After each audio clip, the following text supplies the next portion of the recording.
Este episódio é um oferecimento da Canicos Moda Nerd, a primeira e única loja focada na moda nerd de super-heróis brasileiros. Acesse o site e use nosso cupom de desconto presente no link da descrição, porque o herói brasileiro veste Canicos!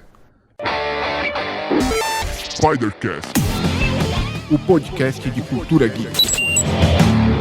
Saudações, sejam bem-vindos a mais um episódio do Spidercast. Eu sou o jornalista Alfredo Carvalho e hoje tenho o prazer de receber novamente aqui no podcast o grande Araújo do canal Caps Lock, o cara dos videogames, para falarmos aí sobre alguns lançamentos recentes, algumas coisas que ainda estão por vir e outros assuntos. Araújo, tudo bem contigo, meu velho?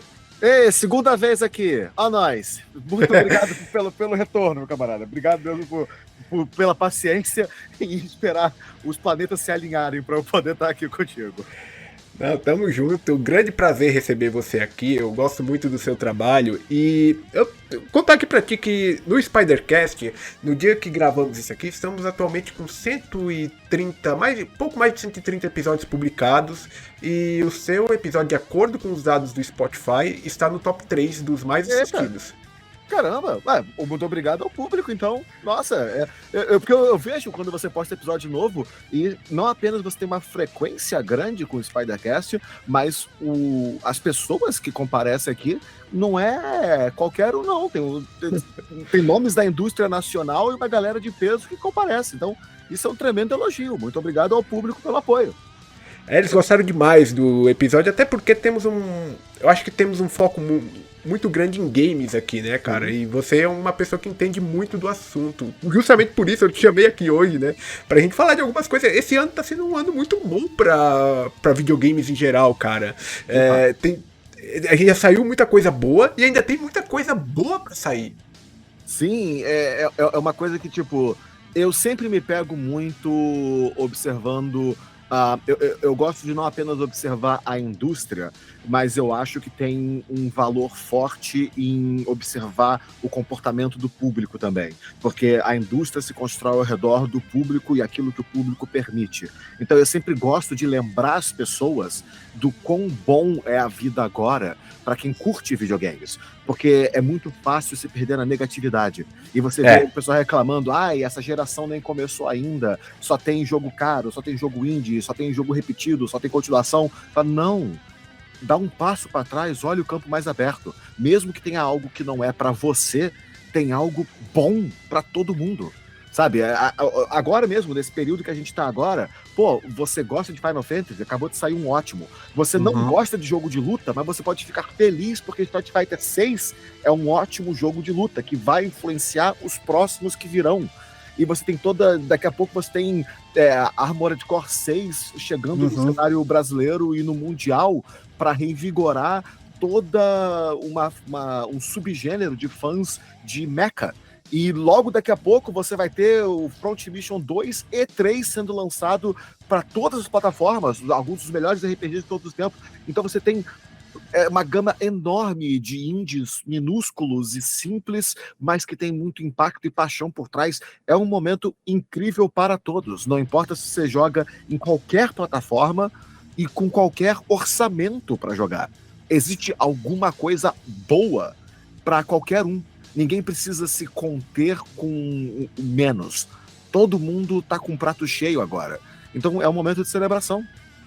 Exatamente. Eu penso da mesma maneira. Eu tô desde o início do ano me divertindo muito com os jogos que tem saindo e também algumas coisas que já saíram antes, né? Porque recentemente, no começo do ano eu comprei o PlayStation 5, então tenho muita coisa pra jogar que saiu nos últimos anos dele, né? E tem sido um bom momento em questão de videogames pra mim. Você citou alguns jogos aí no meio da conversa, que são jogos que eu vou querer abordar com mais profundidade contigo ao longo desse bate-papo.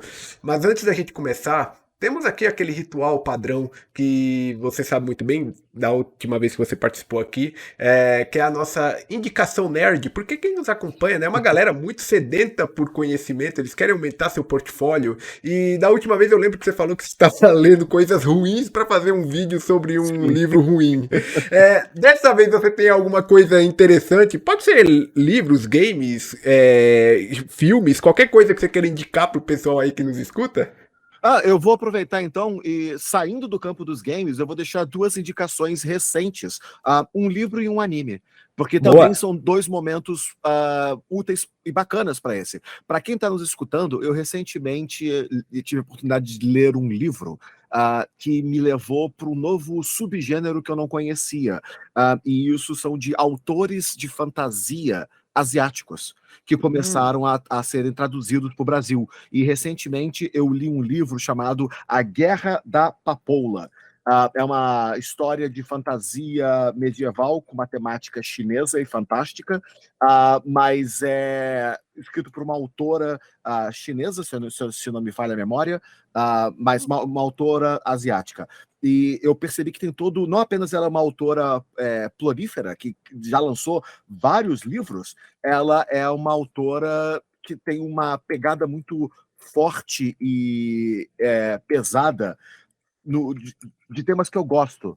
Não apenas temas de guerra e fantasia medieval, como também temas mais pessoais. Não é uma fantasia aguada, é uma fantasia um pouquinho mais dark, mas sem ser edge. Ela fala Sim. dos horrores da guerra e a perspectiva de quem vê a guerra de fora e quem vê a guerra de dentro. O nome da autora é R.F. Kuang, e é um livro de 2018, que apenas agora em 2023 que eu tive a oportunidade de adquirir. E tem a continuação dele, se não me falha a memória, é O Reino do Dragão, que é a parte 2 da história, vai ser lançada ano que vem. Então, cerca de 500 páginas no Kindle, mais ou menos 300 ou 400 páginas na versão impressa. É uma leitura leve, agradável, mas muito impactante. Tipo, você tem certas... É bacana você ver o que é fantasia medieval para um autor que não é europeu, ou americano, ou brasileiro. Você vê como é que outras nações, outras culturas portratam e descrevem histórias de fantasia. E tem magia, tem mitologia, tem muito da mitologia chinesa, tem um pouco de uma crítica entre as guerras de nações asiáticas, entre Japão, China e outras partes daquela região do Médio Asiático. Então, é uma fantasia pesada, adulta, séria, muito bem escrita e que, mesmo não sendo perfeita, porque tem algumas coisas que eu pessoalmente não gostei no livro, é um livro que eu recomendo. E o outro é um anime que completou bem recentemente, que é a minha franquia favorita, de Mobile Suit Gundam. The Witch from Mercury, que recentemente completou as suas 2 temporadas, é um anime de 24 episódios e está sendo lançado dublado no Brasil. E é a primeira série desde Gundam Wing a receber, isso nos anos 90, a receber uma dublagem completa no Brasil e disponível na Crunchyroll.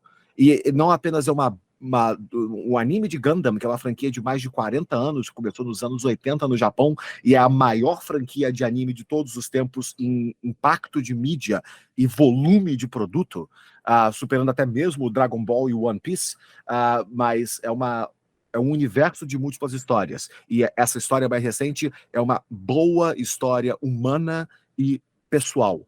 E eu gosto muito dessas aventuras de ação e ficção e fantasia que tem um foco forte nos personagens e que você acredita, torce ou detesta, no caso dos vilões, os personagens daquele mundo com convicção, baseado no que a história te dá. Porque se a história pegou a sua atenção, quer dizer que ela fez o trabalho dela. Então, Mobile Suit Gundam, The Witch from Mercury, que está disponível, né, a Bruxa de Mercúrio, que está disponível na Crunchyroll e pela internet, qualquer um consegue assistir. E até mesmo no canal Caps Lock eu estou postando o react da primeira temporada dublado como uma forma de celebrar e divulgar a dublagem. que é uma coisa que eu quero celebrar e levar para o público, para que mais pessoas venham a conhecer com seus próprios olhos. Então, são minhas duas recomendações para quem quiser buscar algo fora da curva, talvez que a pessoa não conheça, fora do habitual dela. Inclusive você fez o react, eu tava assistindo a live no dia, né? Aham. Assistindo o anime desse Gundam aí, e você citou o diretor de dublagem, né? Sim. Do Gundam, e eu tentei acionar ele no Twitter pra ver se eu conseguia falar com ele pra ele vir aqui, mas ainda não consegui. Quem sabe um Ah, dia? esse é um rapaz ocupado. Não apenas ele é o diretor de dublagem, como ele também dubla um dos personagens da temporada e faz um excelente trabalho. Mas continue tentando, porque não apenas é uma excelente pessoa, mas eu tenho certeza que é só uma questão de agenda alinhar mesmo, Uhum. você poder bater um papo com ele. Cara, 10 de 10. Com certeza. Eu comecei a conhecer Gundam como franquia depois que eu conheci o seu canal, lá mais ou menos Aham. ali por meados de 2016. Você até fez uma série no canal na época, só sobre Gundam, explicando o que era cada série, a ordem cronológica, se eu não me engano, não foi? Sim, sim, sim. Foi um É, especial que eu montei, meio que apresentando os diferentes pedaços da franquia, porque por ser uma franquia de 40 anos de existência, e são múltiplas histórias, não é uma única narrativa, é dantesco você olhar e ver essa uhum. quantidade enorme de conteúdo e por onde que você sequer começa a degustar aquilo. Então, meio que tentar desmistificar esse tipo de conteúdo para o público é uma coisa que eu acho que vale a pena, porque eu pessoalmente adoro o mix de fantasia e ficção científica e o gênero de ópera espacial, que é Gundam, com momentos fortes de personagens, é sempre algo que me cativa muito. Então é uma franquia que eu estou sempre acompanhando, porque cada vez que lança uma nova série, tem todos aqueles elementos que você gosta, porque são tradicionais daquela Sim. marca, mas cada história é uma história única. Então você está sempre tendo algo novo, mais familiar. E isso me atrai muito.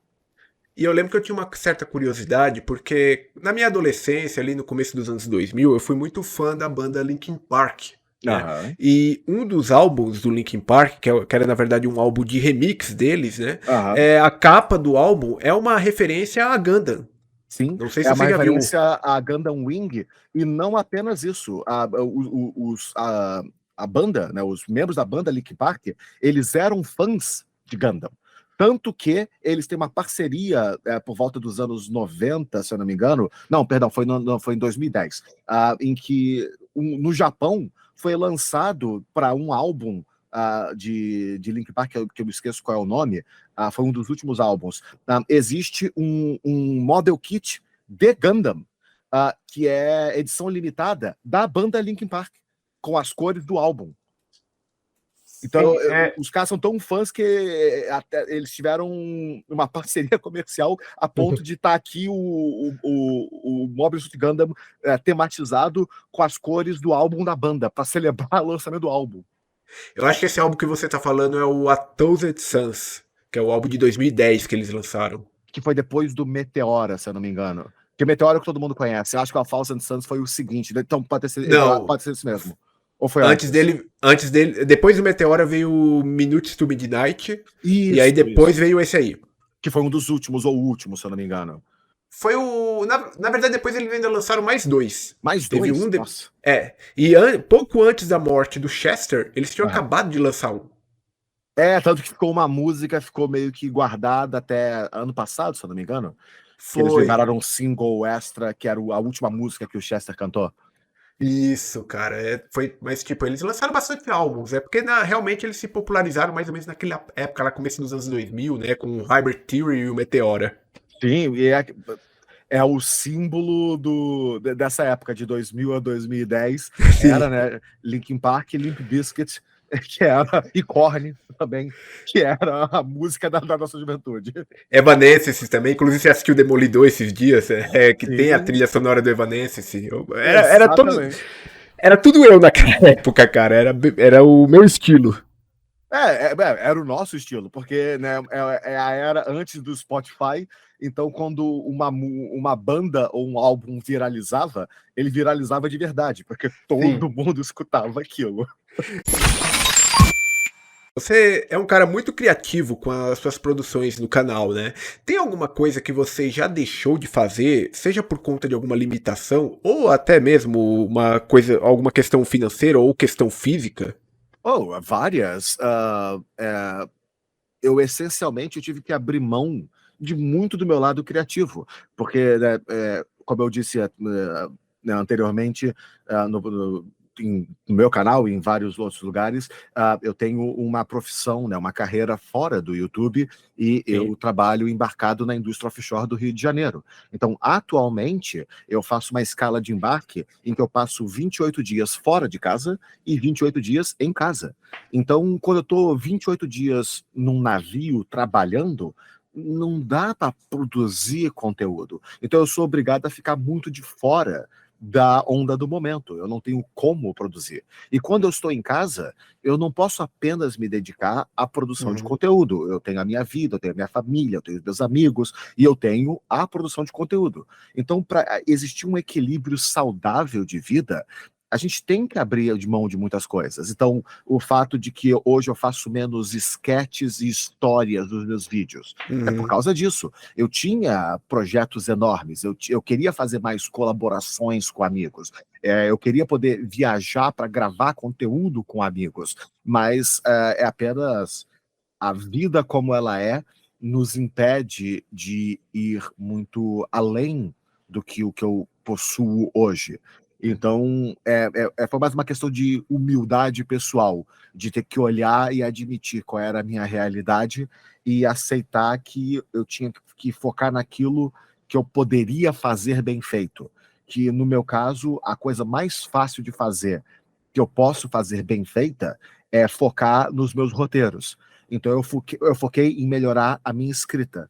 Então hoje eu faço roteiros maiores, com mais aprofundamento, com mais detalhamento, para compensar todas as coisas que eu não posso mais fazer. Lives com mais frequência, que é uma coisa que hoje em dia me diverte muito, mas no início me assustava demais.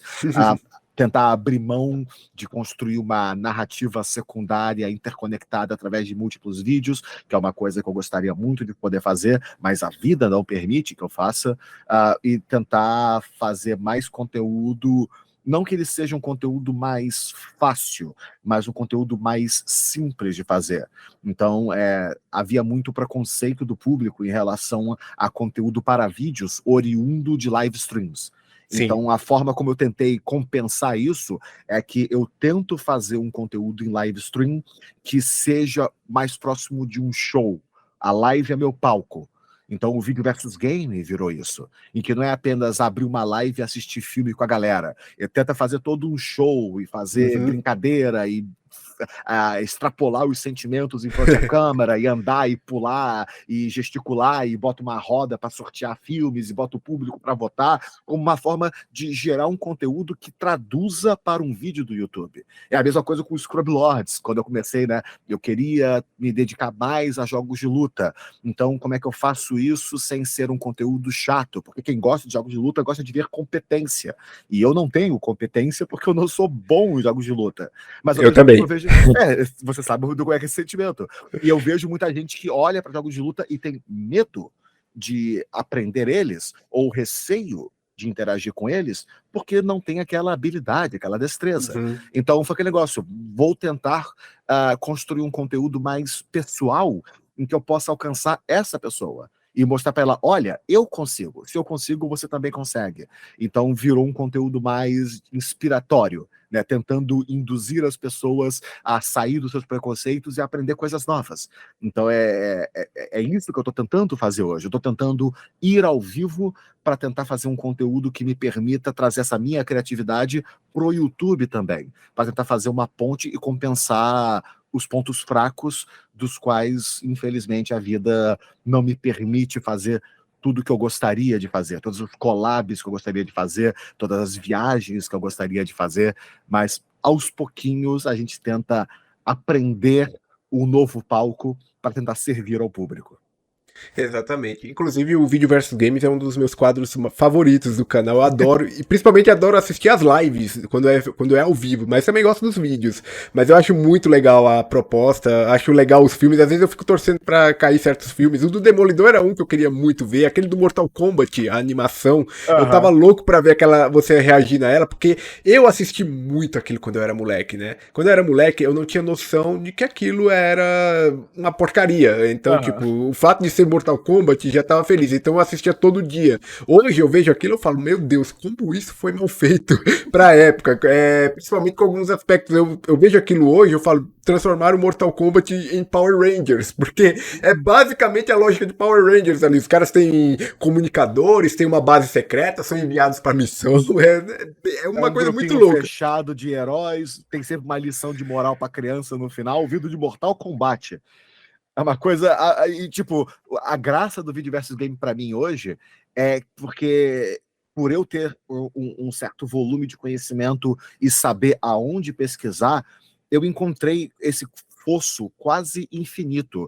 Nós Uhum. temos hoje 30 episódios de vídeo versus game no ar, no YouTube. E a vasta maioria deles é no formato com 2 vídeos, mas ainda existem alguns no formato antigo de um vídeo só. Então, ao todo, nós temos aí quase 60 filmes que já foram assistidos. E eu não estou nem perto de acabar. Porque a única regra é que tem que ter um filme e um jogo Sim. com uma conexão direta. Então, pô, só desses desenhos de Mortal Kombat, cara, tem o desenho do Rambo, tem o desenho do Robocop. Sabe? Transformaram o Robocop, um dos filmes mais violentos dos anos 80, em um desenho para crianças. Sabe? Sim. Tem muito material ali embaixo que ainda pode ser Tem, explorado para esse quadro. tem dois desenhos, cara. Um deles é a versão americana de Street Fighter. Eu não sei se você chegou a assistir Sim, na época. o cartoon americanizado de Street Fighter, que o Guile é o herói, o principal e tudo Isso. mais. Que ele é a continuação daquele filme do Van Damme. Sim, eles pegaram uma conexão direta com o filme que tem um jogo. Eu posso fazer. Como tem vários Street Fighters, eu posso fazer vários episódios com Street Fighter por causa disso. Porque eu posso conectar eles diferentes em jogos. E principalmente com o filme, com o jogo do filme do Van Damme. Teve essa É, bomba na época. são triplas camadas que eu posso associar. É o jogo do filme, é o desenho baseado no jogo, é o filme da Chun-Li, que esse eu tenho, a lenda Esse de eu Chun-Li. não tive coragem de assistir esse, cara. Eu também nunca assisti, eu só sei que é péssimo, por isso eu tenho uma cópia. Provavelmente eu vou assistir quando isso aí for sorteado. Vai ser a minha Ah, é? primeira vez vendo. A tentação é grande, porque toda vez que eu vou gravar um novo episódio, eu separo os DVDs que vão fazer parte daquele episódio e eu separo a montagem do que eu quero que entre para a próxima roda, sempre tentando Uhum. manter um equilíbrio. Um pouco de animação, um pouco de filme sério, que eu sei que é de baixa qualidade, e pelo menos 1 ou 2 nomes que o público vai reconhecer. Para sempre ter um equilíbrio na roda e ela ser sempre interessante. Existe um certo planejamento por trás. E eu sempre estou de olho em 2 DVDs. É a Lenda de Chun-Li e Dragon Ball Z Evolution. Esses estão sempre na minha prateleira. Em algum momento eu vou ter que botar eles na roda. Mas eu tô sempre deixando. Deixa pra frente. Uma hora ele vai entrar. Que agora a gente botou o filme de Double Dragon na roda. Sabe? Esse eu assisti. Esse também, mas tipo, eu assisti na TV Globo na minha Sim. infância, lá atrás. Eu assisti faz pouco tempo, porque assim, tem um amigo meu que faz lives no YouTube e às vezes de domingo, o que que acontece? Domingo a gente assiste filme juntos, né? Aham. Só que, tipo, ele mora no Nordeste, eu moro em São Paulo, que eu já morei lá, é meu amigo de muitos anos. Acho que você já interagiu com ele algumas vezes no Twitter, o Aham. nome dele é Mister Darkness, né? Ah, sim, já vi por aí. Então, eu conheço ele desde 2006, a gente se conheceu em Nossa. locadora. Aham. Pra você ter ideia.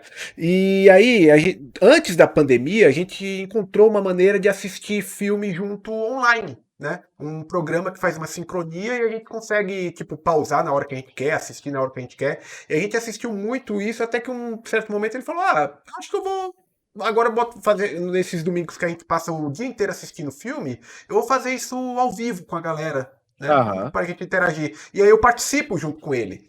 E aí, uma vez, pagaram pra gente, falaram assim, não, vamos pagar aqui um valor pra vocês, aí vocês assistem esses 4 filmes que a gente escolheu aqui. Falo, pode ser. Aí escolheram o Super Mario Bros, o Street Aham. Fighter do Van Damme e o Double Dragon. Ah, e o do The King of Fighters. Foram as escolhas. É só filme bosta, o pessoal só quer ver a Aham. gente se fuder, né? Claro. E o Double Dragon, eu vou dizer pra você que eu assisti, mas eu não tive, talvez, a percepção que um fã de Double Dragon teve, porque eu não tive muito contato com Double Dragon. Não Eu existe joguei um. aquela conexão entre a mídia original e a adaptação. Exatamente, eu acho que é a mesma coisa do fã de Resident Evil. Eu sou fã de Resident Evil e os filmes me incomodam bastante. Mas eu conheço pessoas que não são fãs dos jogos, que não conhecem os jogos e que assistiram os filmes e gostam dos filmes. Eu acho que eu tive a mesma sensação.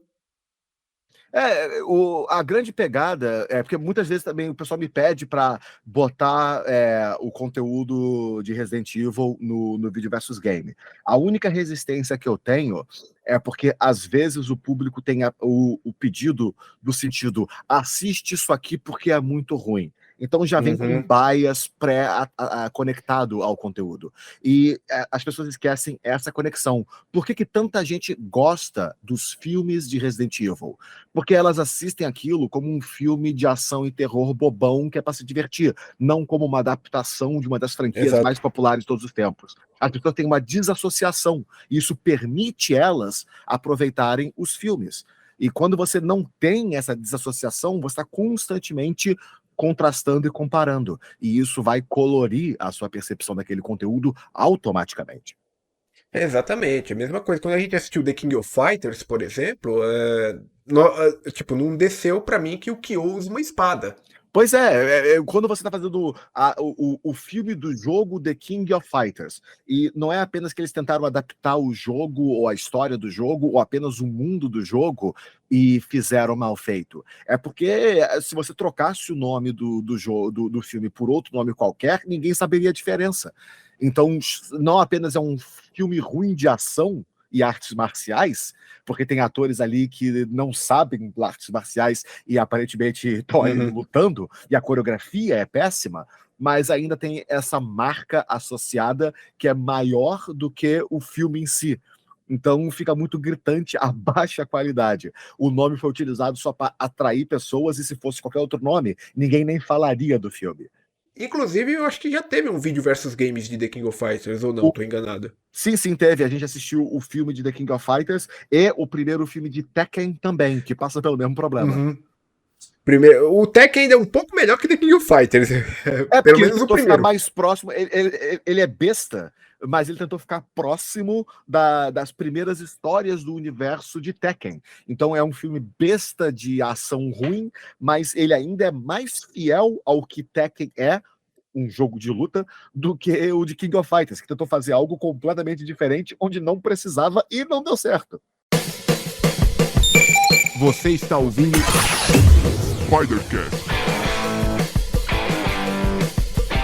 o podcast de cultura geek. Aproveitar o gancho que estamos falando aqui de jogos de luta de uma maneira indireta de seus filmes, mas falando necessariamente agora dos jogos, né? Recentemente tivemos o lançamento de Street Fighter 6, que eu sei que é um jogo que você estava aguardando bastante. Eu recebi da Capcom o jogo para fazer review, né? Uhum. E a minha percepção do jogo é uma percepção de um jogador totalmente casual, né? Sim. Que nem eu já falei antes, eu não sou bom em jogo de luta. E Street Fighter 5, ele causou um pouco daquilo que você falou no começo, quando você foi falar do Scrub Lords, que o Street Fighter V, na época, ele me fez pensar que eu sou burro no jogo de Uhum. luta. Porque eu não consegui jogar aquele jogo de maneira alguma. Tanto no modo arcade, numa dificuldade um pouco mais alta, eu não lidava com aqueles comandos dele. Então eu acabei abandonando o jogo. E confesso que eu não tive muito hype pelo 6 por conta disso. Eu fui pegar o 6 para jogar depois do lançamento. E se eu não tivesse recebido talvez a Capcom, talvez isso eu não teria feito ainda. E eu me surpreendi muito com Street Fighter 6. Eu queria saber de você se o jogo cumpriu as suas expectativas. Eu honestamente acredito que sim, porque Street Fighter 6 ele é quase como uma reinvenção da franquia. A Capcom ela percebeu que você precisava reivigorar a forma como o público interage com os jogos de luta, e que é uma comunidade que, se você apenas alimentar o topo, você vai ter muitas pessoas assistindo os seus campeonatos, mas poucas pessoas jogando os jogos. Sim. Então, é diferente de um League of Legends, que qualquer um consegue jogar, mas poucos conseguem dominar. Para você jogar Street Fighter com outros jogadores e você não conseguir executar as mecânicas mais simples do jogo, isso é a mesma coisa que você se sentir inferior, desqualificado, impróprio para se divertir. E ali qual é a ideia com Street Fighter 6? É que todo mundo tem o direito e a capacidade de fazer coisas maneiras. e ver coisas bacanas acontecendo na tela. Mas se você se dedicar, se você gostar, se você apreciar o conteúdo, existe uma profundidade enorme ali Uhum. dentro, que realmente te recompensa por se dedicar. E se vivenciar a batalha competitiva contra outros jogadores não é o que você almeja ou deseja, ainda existe todo esse outro conteúdo totalmente opcional, mas feito para trazer você para dentro desse mundo. E isso é realmente o grande gancho, sabe? É a ideia de que você não precisa aprender um personagem para ir competir no online e perder 70% das suas lutas, ou 80%, ou 90%. Você pode apenas criar o seu próprio personagem e viver uma história nesse mundo de Final Fight com Street Fighter, Uhum. que agora combinou os dois mais do que nunca, e apenas curtir. E se você quiser controles modernos mais simplificados, você pode. Se você quiser aprender o clássico, você pode. Se você quiser simplificar ele ainda mais e apenas apertar um botão e fazer coisas maneiras acontecerem na tela, você pode. É efetivamente um jogo com opções para todos, acessibilidade para todos. Mas a profundidade ainda está lá. A riqueza ainda está lá. E isso é algo que genuinamente me empolgou e me deixou feliz. Porque, tipo, eu tô jogando Street Fighter 6 agora, e no online eu não consigo passar do Silver. Com qualquer personagem que eu saiba jogar minimamente, o Uhum. meu teto é Silver. Né? Você tem ferro, bronze, silver, ouro, diamante e platina e master, se eu não me engano. Então eu tô na parte de baixo da pirâmide. Mas esse é o lugar onde eu realmente pertenço, porque eu não sou habilidoso com jogos de luta, especialmente jogando contra outros jogadores mais dedicados e mais experientes. Mas toda vez que eu tô jogando, eu me divirto. E o fato de que você, hoje em dia, com o Street Fighter 6, se você entender a luta, se você entender o personagem, você começa a ver o que você deveria fazer e o jogo te permite aprender isso e te educa sobre isso, é fantástico. Sabe, eu tava comentando em live recentemente que eu tô jogando com um personagem chamado Manon, que é uma grappler, é um personagem que trabalha com agarrões, é uma judoca, Sim. e tudo dela é agarrões. A lógica básica de um agarrão é que eu quero você o mais próximo de mim possível e eu quero apertar o meu botão antes que você aperte o seu botão, para que o que eu quero que aconteça, aconteça primeiro. Mas se você se aproxima de mim, você vai me atacar. Então o que eu tenho que fazer? Me defender. Então toda a lógica do personagem é que eu tenho que deixar você se aproximar de mim, esperar você atacar, e quando você me atacar, eu tenho que defender e responder com um agarrão. E como é que eu faço isso com a Manon? Eu posso apenas apertar triângulo. Eu seguro para trás, a hora que você me atacar, eu defendo, aperto triângulo, eu te agarrei. Mas isso não quer dizer que foi fácil. Não quer dizer que é automático ou de graça. Eu ainda tenho que ter a presença de espírito, a mente, para saber a distância correta, qual é o alcance do meu agarrão, saber se você está tentando de fato me acertar ou se você está tentando me enganar. Se eu bloquear em cima, você pode me acertar embaixo ou por cima, fazer um overhead pela minha cabeça. Você pode manter a distância e nunca se aproximar de mim, e agora eu tenho que ir até você. Então, a regra está lá. Ao invés de ter que fazer vários comandos diferentes ou aprender o timing perfeito de várias coisas, eu tenho que aprender agora a ter calma e paciência e observar o que está bem na minha frente. E aprender. E aos pouquinhos, aprendendo isso, eu consegui chegar no Silver. O que não é ruim, eu fico feliz. Uhum. Mas eu vejo que ainda tem todo um caminho pela minha frente onde eu posso melhorar. Agora eu enxergo um caminho para melhoria. E isso é algo que eu posso passar para outros iniciantes. E falar: esse jogo vai cuidar de você. Esse jogo não vai te tratar mal. Esse jogo vai te educar e te dar oportunidades e te dar ferramentas. Que se você gostou e se divertiu do que você viu, você pode ir lá e apenas fazer mais, e aprender mais, e ficar melhor. E isso é bacana. É que antes de você aprender como o jogo funcionava, você tinha que aprender a realizar certos comandos que não Exato. eram muitas vezes comandos fáceis de serem realizados, né? E Especialmente agora no você. controle, porque nem todo mundo tem um arcade stick.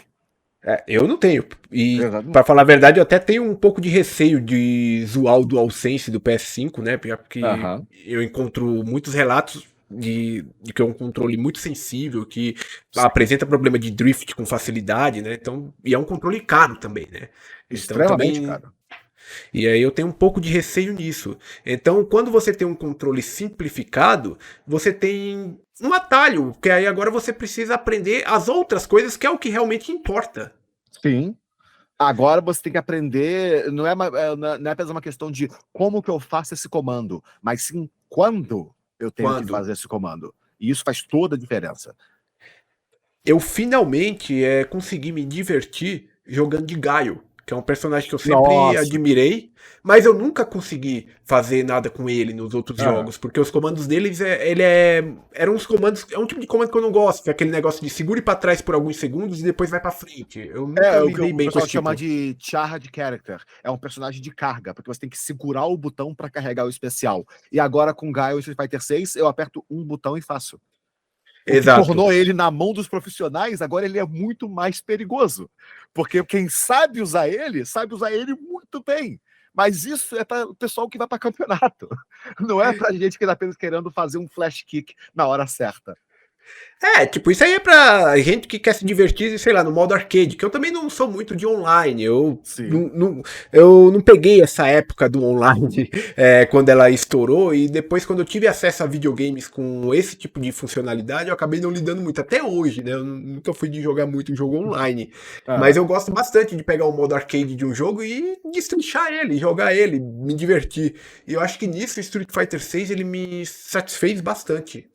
É, porque agora não é mais um conteúdo secundário. Agora é um conteúdo tão primário quanto o competitivo online.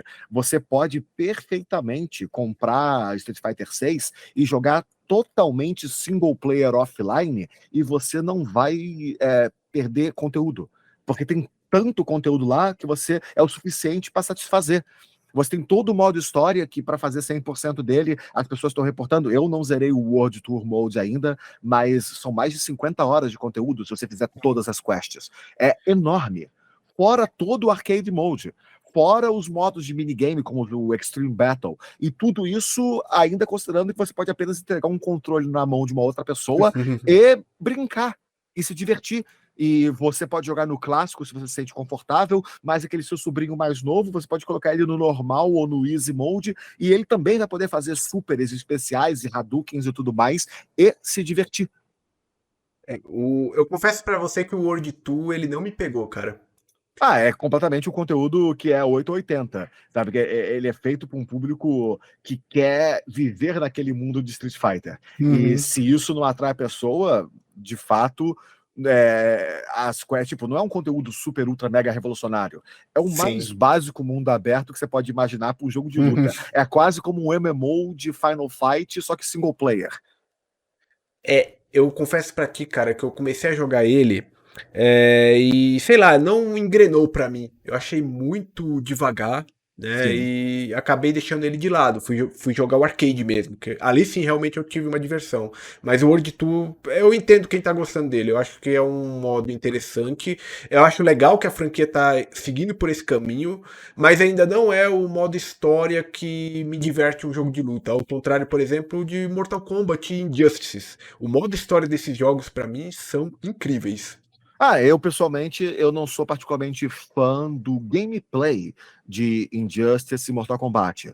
Tipo, eu não gosto daquele gameplay. Eu não vou dizer Sim. que ele é ruim, eu vou dizer que eu não gosto. Mas é absolutamente inegável que Mortal Kombat 9, que né, foi o primeiro reboot que virou só, que o jogo é só Mortal Kombat, aquele ali, o modo história começou ali. A NetherRealms começou a desenvolver como fazer um modo história grandioso e cinematográfico dali para frente. E ela acertou no alvo, sim, de forma indiscutível.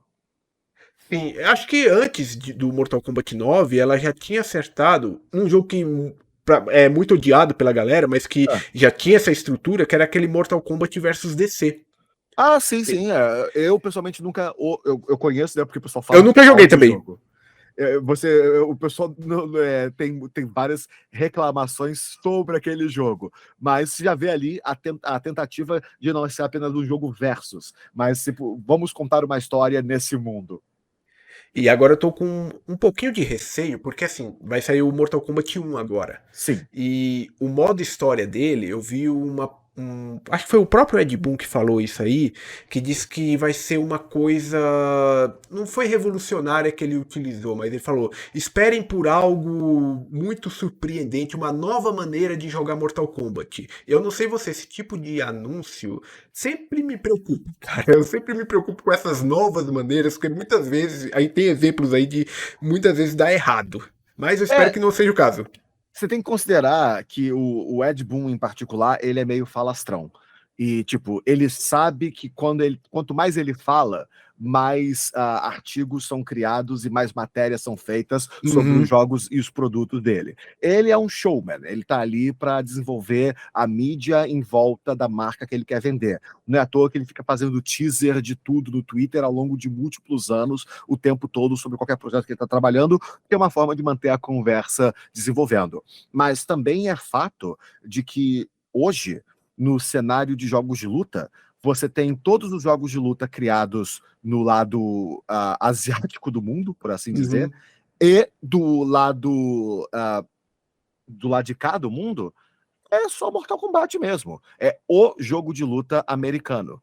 Sim. E não- ele não faria sucesso apenas por ser americano ou por ser um nome, mas ele mereceu o seu lugar. É o rival do Ocidente contra 99% dos outros jogos que vêm do Oriente.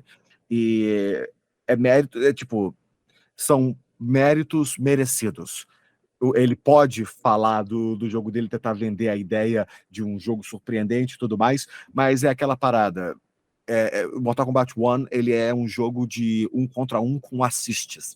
Nós vimos isso em King of Fighters 99, se eu não me engano. Então, tipo, É. a ideia não é nova, mas vamos ver o que mais ele quer fazer com isso. É mais um reboot de Mortal Kombat, mas é aquele negócio, eu não estou particularmente preocupado com a história. A história é grandiosa e épica, mas, tipo, ninguém tá ali, nossa, mal posso esperar pelo próximo capítulo da história. Não, a gente sabe o que vai acontecer. Eles vão fazer pequenos twists na história, mas você vai ter ali o seu Scorpion, o seu Sub-Zero, a sua Kitana, a sua Milena, o seu Liu Kang, o seu Johnny Cage, eles todos vão estar lá porque essa é a marca, essa é a franquia, o produto ainda tem que existir e vender. E agora que eles entraram nesse mundo de que todo mundo tem que estar aqui e resets da linha do tempo não são absurdos mais, porque já aconteceram múltiplas vezes, Sim. agora você já não pode mais parar esse trem. Personagens no mundo onde a gente deveria levar a sério a morte de um personagem canônico da história, mas ao mesmo tempo a linha do tempo fica resetando a cada 3, 4 anos. Existe um limite até onde a gente pode levar a sério o que o Mortal Kombat quer fazer. Inclusive agora, né? Eu não sei se você viu, mas o Scorpion, ele vai ser agora o irmão do Sub-Zero. Ele Aham. vai ser, na verdade, não vai ser o Hanzo, ele vai ser o Bihan. Foi o primeiro Sub-Zero. Isso eu não sabia, isso é bacana. E também a Milena, agora que vai ser a princesa, não vai ser mais a Kitana.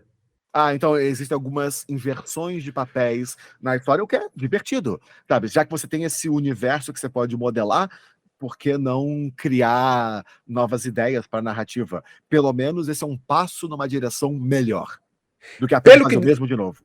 pelo que deu pra gente perceber, é o Liu Kang, que agora é o deus do trovão e do fogo, né? De Sim. acordo com a história de Mortal Kombat 11, é ele que tá moldando essa linha do tempo nova. Né? Então, Existe uma pegada, né? Isso só vai se confirmar, obviamente, com o tempo, mas existe meio que uma pegada de que o Liu Kang está tentando moldar a realidade, porque certas coisas são inevitáveis com o fluxo do tempo, mas você pode fazer pequenas alterações na história. Tipo, você não tem como necessariamente recriar um mundo totalmente novo. Você pode influenciar a linha do tempo a acontecer de uma forma diferente, como você mencionou, né? O Scorpion ser o irmão do Sub-Zero efetivamente elimina aquela rivalidade dos clãs que existiam na uhum, outra linha do tempo, então agora existem a possibilidade de novas coisas acontecerem no longo prazo. E é só uma questão de ver até o quão profundo vai esse buraco que eles estão cavando. exato. A galera que tá esperando aí que vai ser o Mortal Kombat 1 tudo de novo, não. É outra coisa totalmente diferente agora. Pode ficar aguardando aí. E aquela parada, né? Se vai ser bom, se vai ser ruim, só o tempo dirá. Mas Exato. é inegável que há aqui um time competente por trás, pelo menos competente o suficiente para merecer o benefício da dúvida. Eu concordo plenamente contigo. E só pra gente encerrar esse tópico aqui, teve uma Claro. coisa que eu falei com um amigo meu, na época que saiu o Street Fighter 6 e que eu tava jogando, porque esse ano também tá sendo um bom ano pra jogos de luta, né? Tem aí o Street Fighter 6 que já saiu, tem esse Mortal Kombat que vai sair também e tem o Tekken 8, né? Que Sim. também é outra marca gigantesca. E eu falei pro meu amigo que muito por conta desses controles modernos de Street Fighter, que eu achei que foi uma coisa muito incrível que a Capcom fez, né, para dar mais acessibilidade. Eu falei que esses jogos de luta que vão sair agora, eles têm que tomar um pouco de cuidado em relação a isso, para também ter algo do tipo neles, porque se eles não tiver, talvez seja uma grande perca para eles. Eu queria saber um pouco do que você pensa a respeito disso. Cara, a verdade é que, né, cada um desses três, os três, a gente poderia dizer que são os três grandes no momento, em que você tem Sim, Tekken, Street Fighter e Mortal Kombat. E cada um deles está trazendo um desafio diferente, porque ao mesmo tempo que eles competem entre si no estágio mundial, eles também se desafiam a se melhorar. E todo o conceito de não apenas esportes, mas também de conquistar uma audiência casual que vai apoiar o seu conteúdo por 10 anos para que o produto seja efetivamente lucrativo para a empresa, uh, você tem que ter uma modernização do que é não apenas o jogo de luta, mas do que é o jogador do jogo de luta. E a bem da verdade é que você tem que recompensar o jogador que decidiu investir o tempo dele em ficar melhor ou ter uma habilidade superior naquela uma coisa, mas você também tem que abraçar quem apenas quer se divertir.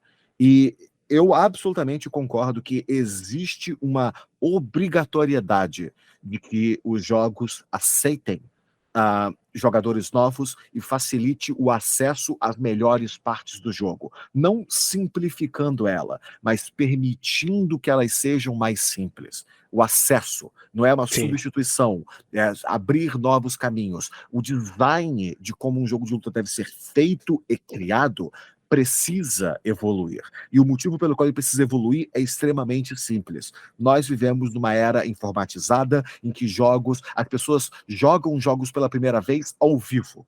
Antes de apenas, eu vou aprender o jogo e vou entrar ao vivo só para mostrar minha habilidade. Não, o conteúdo de a zero é extremamente importante.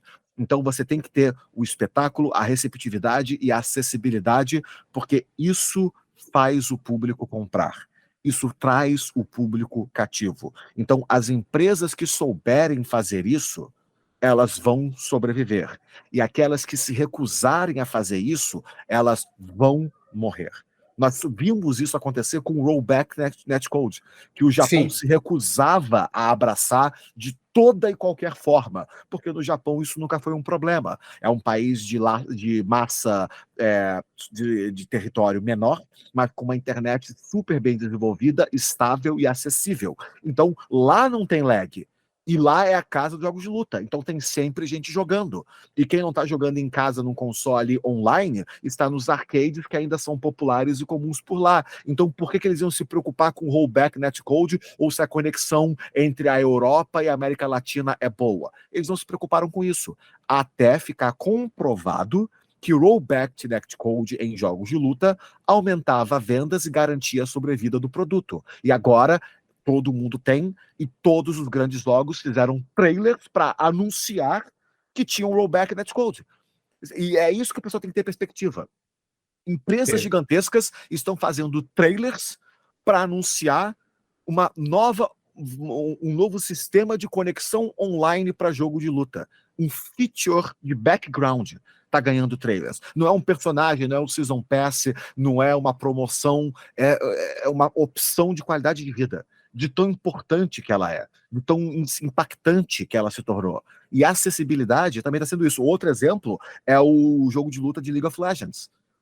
Porque ele vai ser o primeiro jogo de luta com muito dinheiro atrás dele, com uma franquia conhecida e popular atrás dele, com um público já pré-estabelecido de uma marca extremamente famosa, que é free to play. E esse é o outro divisor de águas. porque agora a gente pode criar todo um universo em que jogos de luta são de graça. Ah, mas você quer os personagens? Compre eles à parte. O que é um outro formato de produção de conteúdo. Ou então, aqui está o jogo de luta e todos os personagens são de graça, mas a gente vai monetizar os customizáveis, as aparências, as skins, aquilo que é completamente opcional e que você não precisa porque não impacta o gameplay. Então existe toda uma nova vertente de jogos de luta ali no horizonte. E Street Fighter 6, Mortal Kombat 1, Tekken 8, eles têm que fazer justificar o preço que eles cobram. Você tem que ter recebido 300, 400 reais de produto ao comprar esses jogos. O jogo de luta de League of Legends é de graça. E se você quiser comprar uma skin pro seu boneco favorito, você pode. Ou se você quiser comprar todas as skins de todos os bonecos, você pode. Então, são duas formas totalmente diferentes. E aquilo que viralizar com o público vai definir a próxima geração, os próximos 10 anos. E qualquer empresa que se recusar a atender essa demanda vai quebrar. Porque o público simplesmente não vai estar lá.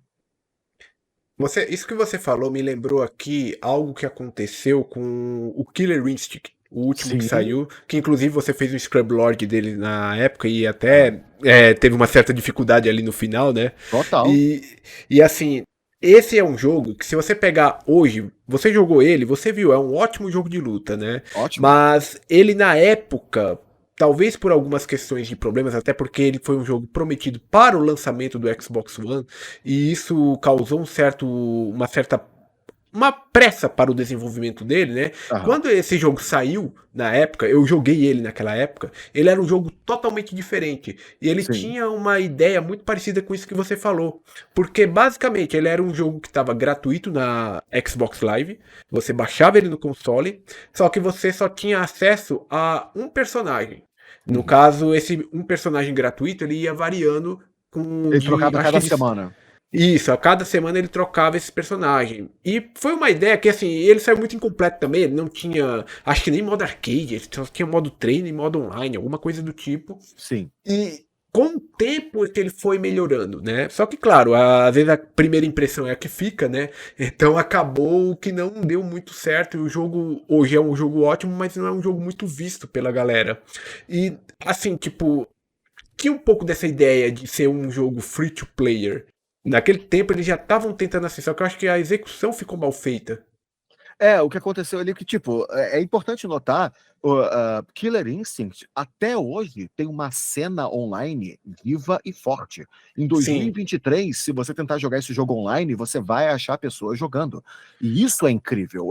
É genuinamente uma das melhores decisões que a Microsoft já fez na vida dela, foi de abraçar Killer Instinct no início e investir nele. Tanto que trocou a empresa que desenvolve o jogo durante o desenvolvimento dele. Era uma empresa e depois, para os Season Passes finais, virou outra.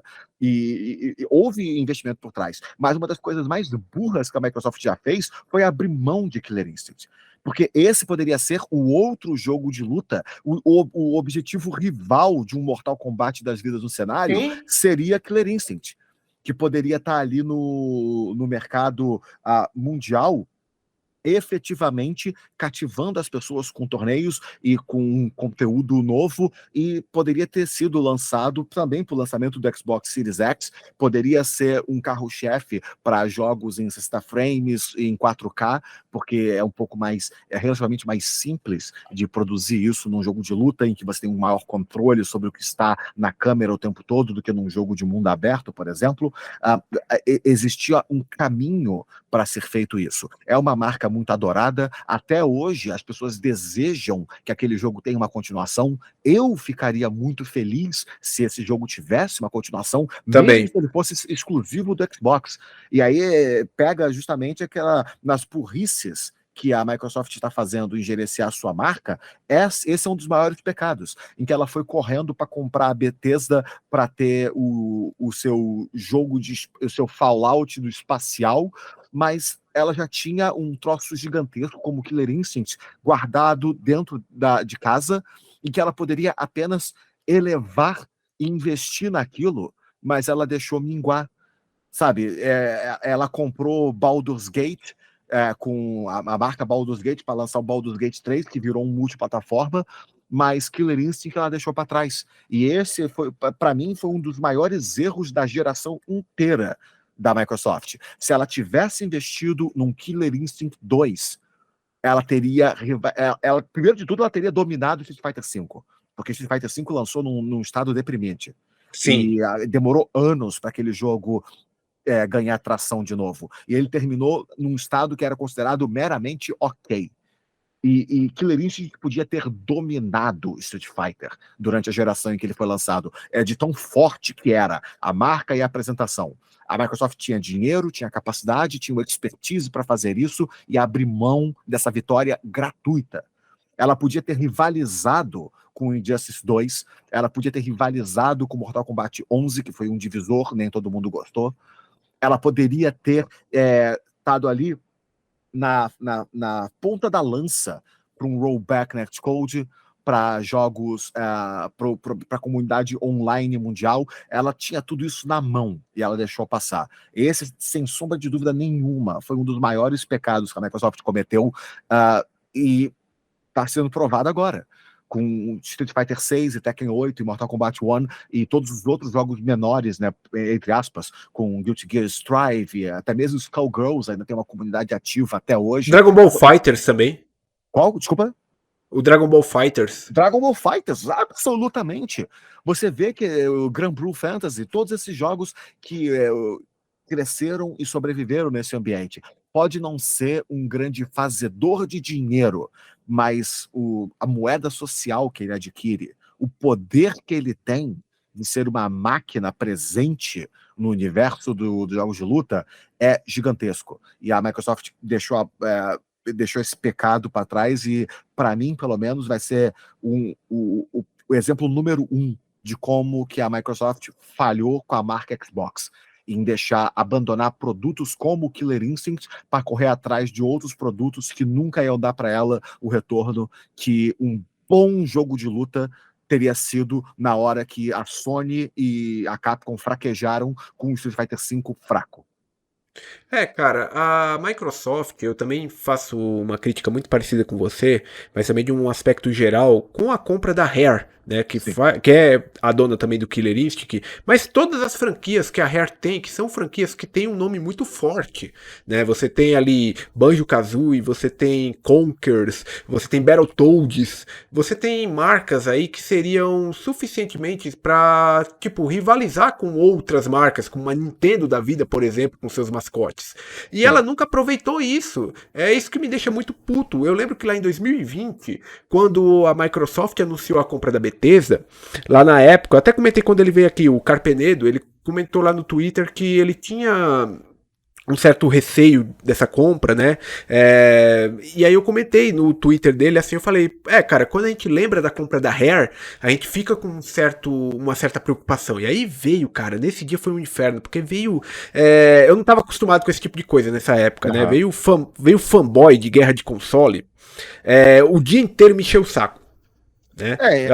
Infelizmente a gente ainda vive nessa era em que as pessoas, por algum motivo, conseguem não sentir extrema vergonha numa coisa tão patética quanto brigar por empresa, a defender a empresa. E veio os caras, não, porque a Microsoft não tá não sei com quanto lucro, com não sei quanto, não sei o que, aí vieram me chamar de sonista, sendo que eu nem falei da Sony na hora, e o argumento deles era Sea of Thieves. Eu falei, mano, eu não parei pra responder, eu ignorei, né? Só que eu pensava comigo, eu tô cagando pra Sea of Thieves, cara. Eu queria outros jogos, eu queria os jogos dessas marcas aí que ela tem. Por que ela comprou, então? E é isso que às vezes me deixa receoso com essas compras que ela tá fazendo aí. Tipo, se é pra comprar pra fazer jogo, demorou. Compra, faça jogos, legal. Mas se é pra você comprar e deixar o negócio na geladeira, compra então. Não, e você tem que entender da forma como a Microsoft trabalha, tipo, não se engane. A Microsoft tem dinheiro infinito. A Microsoft, ela tem dinheiro para comprar uma Square Enix da vida. Ela tem dinheiro para comprar uma Capcom da vida. Ela tem dinheiro para comprar uma Nintendo da vida. Ela nunca vai conseguir comprar nenhuma dessas empresas, porque nenhuma dessas empresas quer ser comprada. E não é apenas uma coisa que ela pode apenas fazer porque quis. Mas o problema da Microsoft nunca foi dinheiro. Ela sempre teve o dinheiro para fazer a compra. O problema dela sempre foi o gerenciamento atual. A forma como eles fazem. Existem vários estúdios que a Microsoft comprou e não fez nada com eles. E não são Sim. estúdios pequenos, são estúdios de renome. São pessoas extremamente talentosas. Ela comprou a ZeniMax, que fez o The Elder Scrolls Online. Ela comprou a Tango Gameworks, que fez Ghostwire Tokyo, que é um dos meus jogos favoritos do PlayStation 5. Você tem a id Software, ela é dona de Doom, Quake e Castle Pois é. Wolfenstein. Ela tem a Arcane Studios, que é a produtora de Prey e Dishonored. E sim, são vários jogos estilo shooters, mas também são os maiores nomes nesse meio.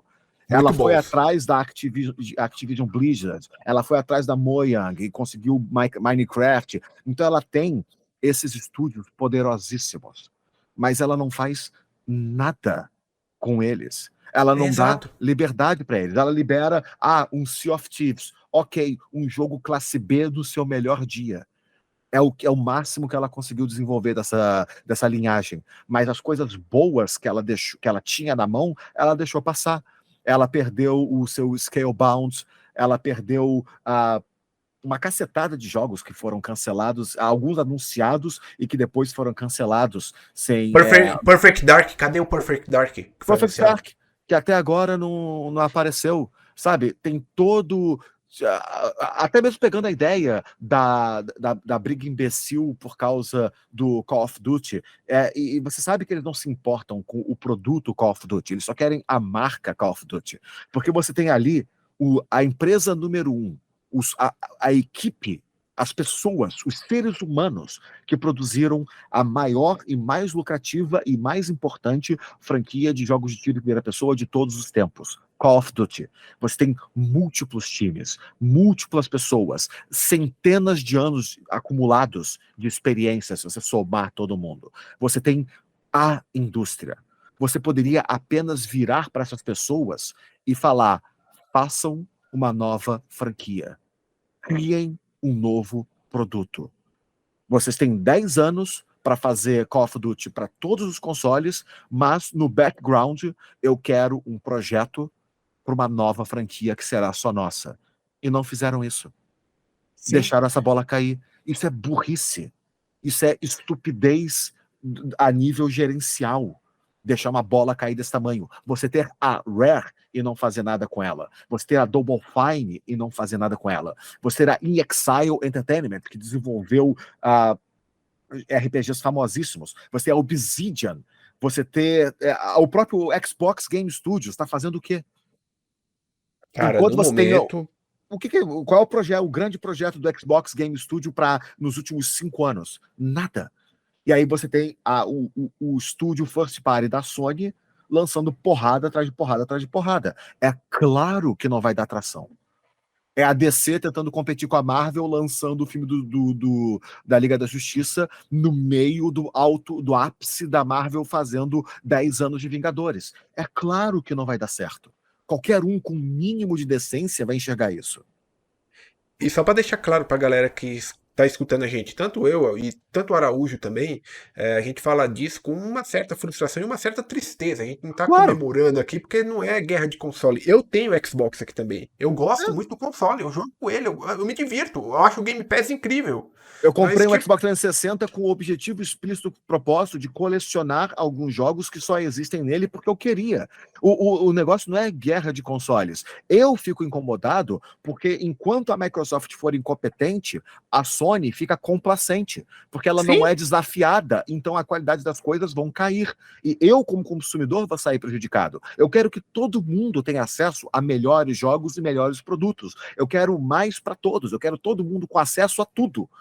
Mas, se você vê um time fazendo merda, não tem jeito, cara. Tem que criticar, porque é o que tá acontecendo. Exato. Lá, pega 2011, na época que tinha PS3 e Xbox 360.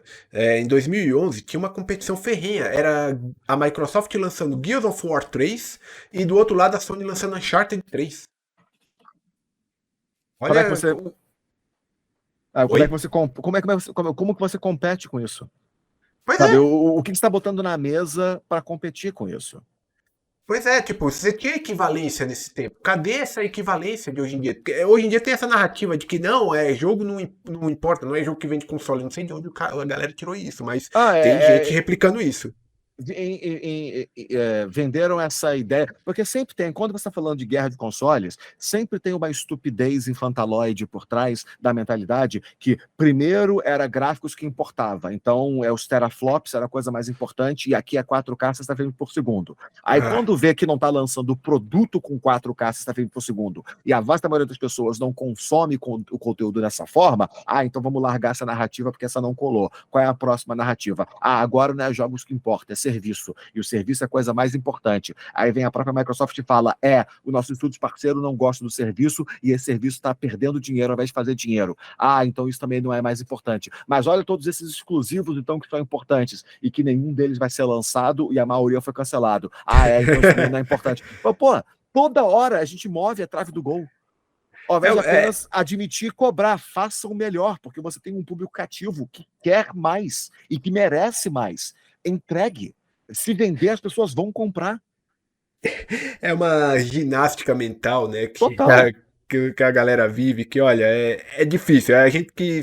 Eu sei lá, cara, não é querendo ser superior a ninguém, né? Mas eu olho esse tipo de coisa, às vezes eu olho e falo, mano, que bom que eu não faço parte disso, sabe?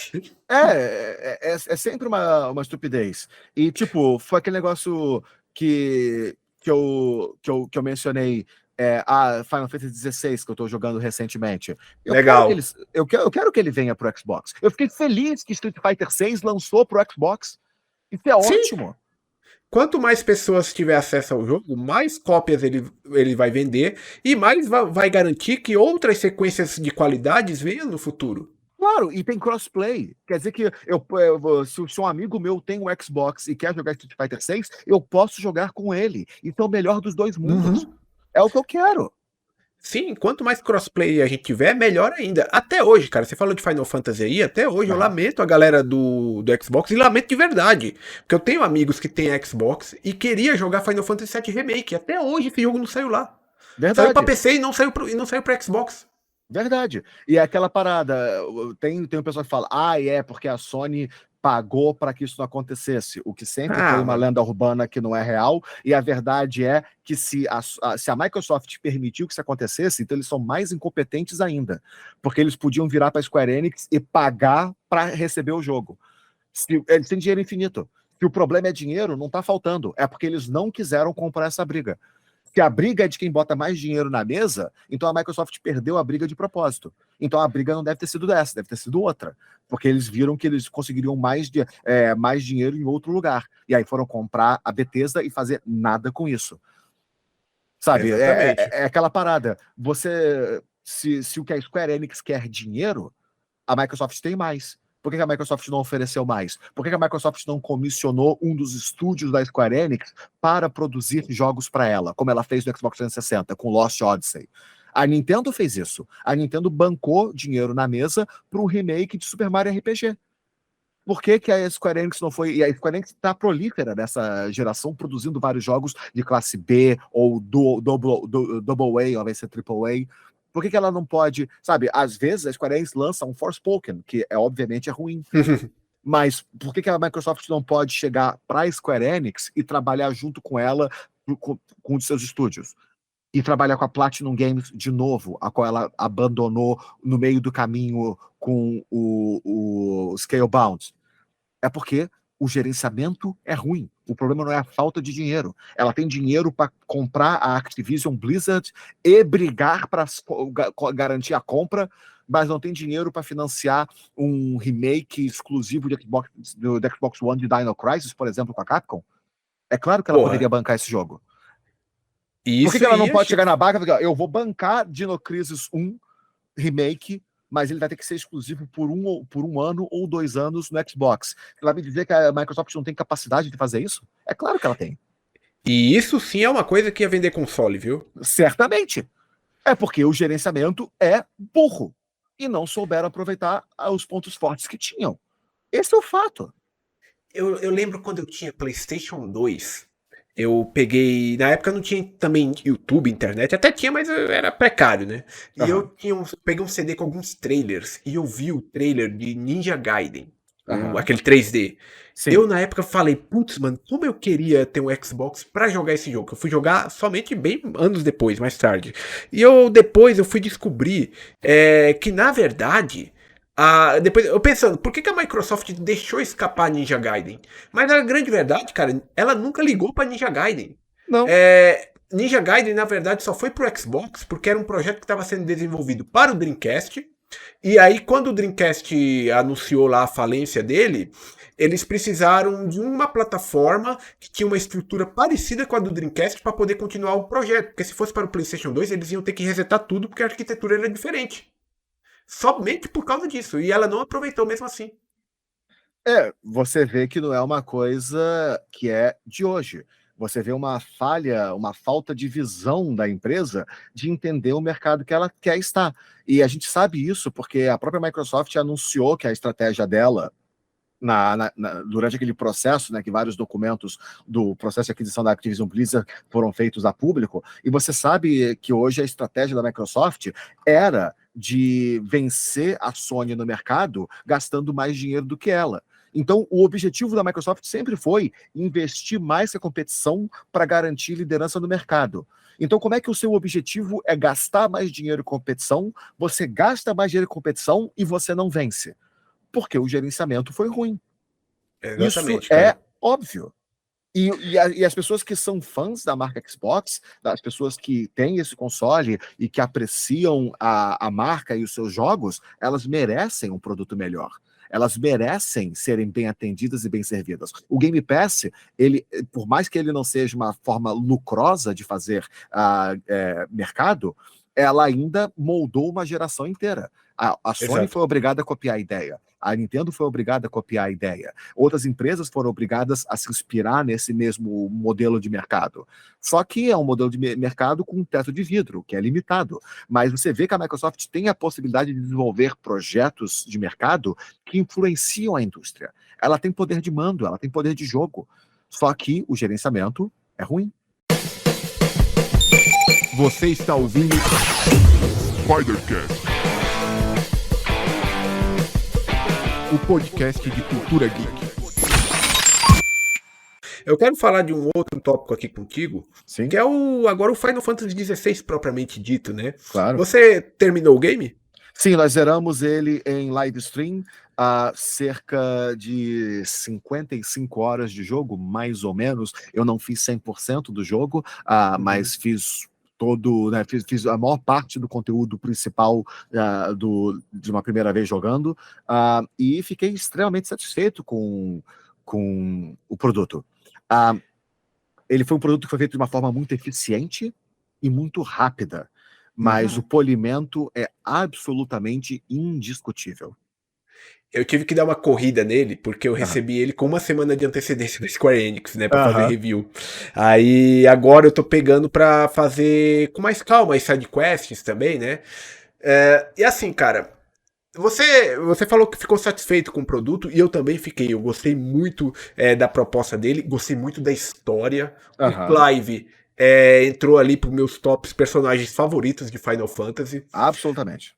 Agora só tem uma coisinha nesse Final Fantasy que não é. Eu até coloquei isso na minha review. Não é um demérito. Não é uma Aham. coisa que estraga a experiência. Mas é um ponto que eu acho que deveria ser observado um pouco, que é a questão das side quests. Sim. Isso foi uma coisa que na época eu notei em Final Fantasy VII Remake, mas lá não me incomodou tanto. Nesse aqui me incomodou. Eu acho que elas tiram. Elas quebram um pouco o ritmo da história, sabe? Final Fantasy XVI ele foi produzido em boa parte pelo mesmo time de Final Fantasy XIV, que é o MMO Online. E em muitos de seus aspectos, ele é essencialmente uma versão offline de Final Fantasy XIV. Eu fiz a comparação com Witcher. A inspiração é óbvia. Então você pode dizer que é uma combinação de Witcher com Devil May Cry, porque o designer de batalha de Devil May Cry 5 trabalhou para criar o design de batalha de Final Fantasy XVI e as referências são óbvias. Mas você tem aquele negócio, uma divisão muito clara de... O jogo tem 2 orçamentos. Ele tem o orçamento do jogo principal, que é imaculável e impecável, e você tem o segundo orçamento, que é a gordura do mundo. E nesse orçamento tá a SideQuest. O segundo orçamento é bem menor do que o primeiro. Você vê animações que são básicas.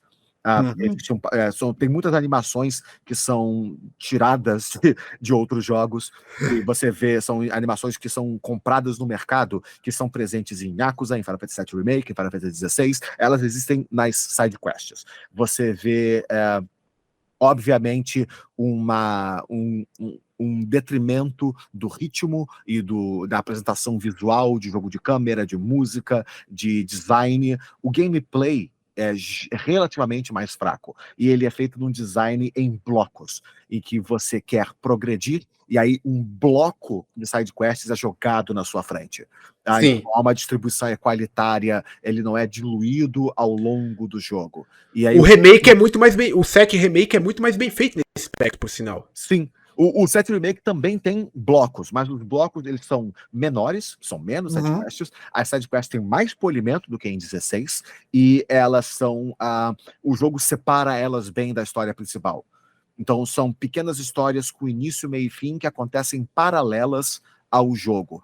E a diferença é que em Final Fantasy XVI, a vasta maioria das sidequests, o final delas informa a história maior do mundo.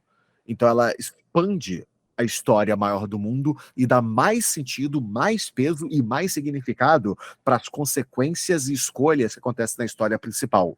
O problema é que para chegar nessas recompensas, você tem que passar por um gameplay que é relativamente muito mais fraco do que todo o resto do jogo. E muitas das sidequests são: vá até um lugar, converse com alguém, vá até outro lugar e converse com alguém, e depois mate um inimigo e volte até o primeiro lugar. E é apenas um design mais fraco, que é um design muito similar a um MMO offline. E o contraste é grande, porque a história principal, o caminho de gameplay da história principal, os set pieces da história principal, eles são, eu ouso dizer, perfeitos. Que não é um termo que eu uso levianamente, porque não existe nada verdadeiramente perfeito no mundo dos videogames. Mas daqui a 5... Quando Final Fantasy 16 for anunciado, 17 for anunciado, as pessoas vão comparar com os grandes momentos, as grandes batalhas e os personagens do 16. Eles vão ficar na memória. Eles vão virar parte da conversa daqui para frente. Então, há um impacto que é inegável. Mas, sem sombra de dúvida nenhuma, as sidequests são o ponto mais fraco. Mas é aquele negócio... É um pedaço do jogo nota 7 num jogo que é consistentemente 9 ou 10. Eu concordo. É tanto que, assim, tipo, essas sidequests, pra falar a verdade, muitas delas, eu confesso que chegou um ponto que eu não tô mais nem prestando atenção nelas. É aquele tipo de coisa que você faz enquanto, sei lá, tá olhando o celular, respondendo uma mensagem, vendo uma live, alguma coisa do tipo, porque realmente o conteúdo delas uma ou outra foi impactante. Eu lembro que tem uma sidequest logo no início, que eu acredito que você fez ela, que é de uma menina, uma garotinha que tem um suposto animal de estimação. Sim. E aí quando você chega ao final dessa sidequest, você descobre que não é um animal de estimação, é um ser humano. Né, que é um ser humano marcado, como eles chamam lá, que na verdade é um escravo, né? Que tem muito o jogo pega essa temática de escravidão lá, né? Absolutamente. Então essa sidequest, o final dela é impactante. Essa daí realmente ficou marcante. O que dá pra fazer, honestamente, dá pra recomendar isso pra quem tá jogando Final Fantasy XVI. A vasta maioria das sidequests, veja a cutscene que abre a sidequest, e depois você pode ignorar quase tudo, exceto a cutscene no final da sidequest. Exato. O meio é completamente dispensável. Porque o meio é só encheção de linguiça. Essa coisa de, tipo, transformar o seu personagem num garoto de recado é uma estrutura muito básica da maioria dos jogos de mundo aberto, que, tipo, eles criam um jogo enorme e eles ficam inflando o conteúdo. Que é, tipo, é o motivo de que muita gente acaba fugindo desse formato de mundo aberto. a quantidade de conteúdo inflado que você tem pra poder zerar e pra empresa falar, olha, temos não sei quantas horas de conteúdo aqui no nosso jogo. Exatamente. E é bacana, até aproveitando para mencionar, porque é uma das coisas que ficou na minha cabeça quando eu estava jogando Final Fantasy XVI, é que no início houve uma falsa controvérsia a respeito do jogo, que agora só se sustenta na mente de quem... A pessoa tem que ser objetivamente ou burra ou maliciosa para carregar essa crítica a respeito do jogo, francamente. Houve toda uma reclamação a respeito do Final Fantasy XVI, dizendo, os trailers mostrados até agora, isso foi antes do lançamento, e os trailers mostrados até agora, e o gameplay mostrado até agora, só tem personagens brancos. Por quê? E aí, meu Deus do céu, o jogo é isso, outro, aquilo, outro lá. E a resposta que a Square Enix deu foi uma resposta muito ruim. Foi uma resposta muito pobre de espírito e de qualidade, em que eles tentaram justificar, é uma mentira justificativa, mas foi uma justificativa que foi dada, que o jogo acontecia numa versão fantasiosa da Europa medieval e naquele território aquilo ali seria consistente com a visão deles. É uma péssima explicação. Sim. Até porque, quando você joga o jogo, e você vê a história do jogo, primeiro que há personagens de cor no jogo, através dele inteiro, em diversos lugares, tanto personagens de cunho positivo quanto de cunho negativo na história. Está espalhado pelo jogo inteiro. Isso aí é inegável. Mas, além disso, o jogo tem uma vertente extremamente forte, não apenas em escravidão, mas em abuso e exploração. E eu consigo enxergar claramente os executivos da Square Enix olhando para a história que eles querem contar e tendo pavor de uma cutscene, um screenshot, um trailer ser tirado de contexto e posto na mídia. Porque para as coisas que acontecem em Final Fantasy XVI, se você tira algumas daquelas cenas fora de contexto, ou foca numa única screenshot, ou num único trecho de diálogo, e você coloca um personagem de cor escura, um moreno ou negro, em qualquer um dos dois lados da conversa, como o agressor ou o agredido, esse é o tipo de coisa que vai aparecer na televisão.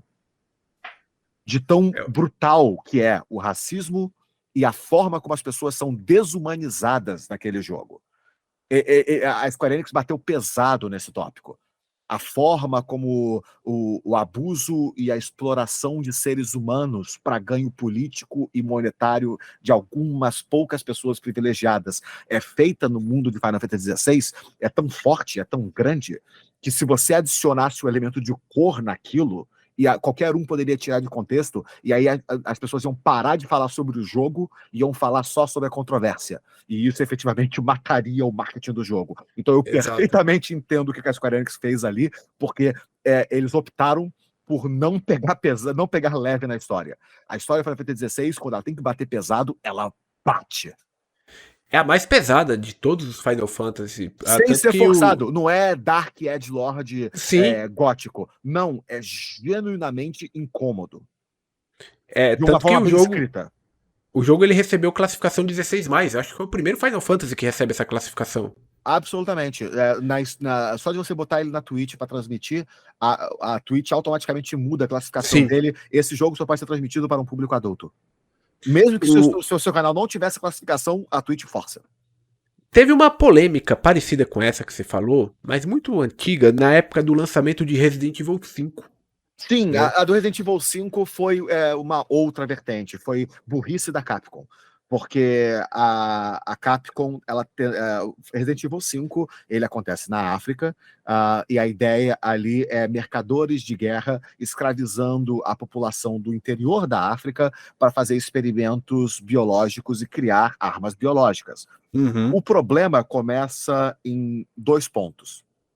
Primeiro, você tem o herói americano Chris Redfield, no continente africano, atirando em pessoas dominadas pelo vírus, efetivamente zumbis, e as primeiras screenshots, os primeiros trailers, você tem o herói americano com uma arma de fogo sendo controlado pelo jogador, e do outro lado da tela, uma massa de zumbis de pele negra correndo como animais ferozes na direção dele. Automaticamente a ótica é ruim.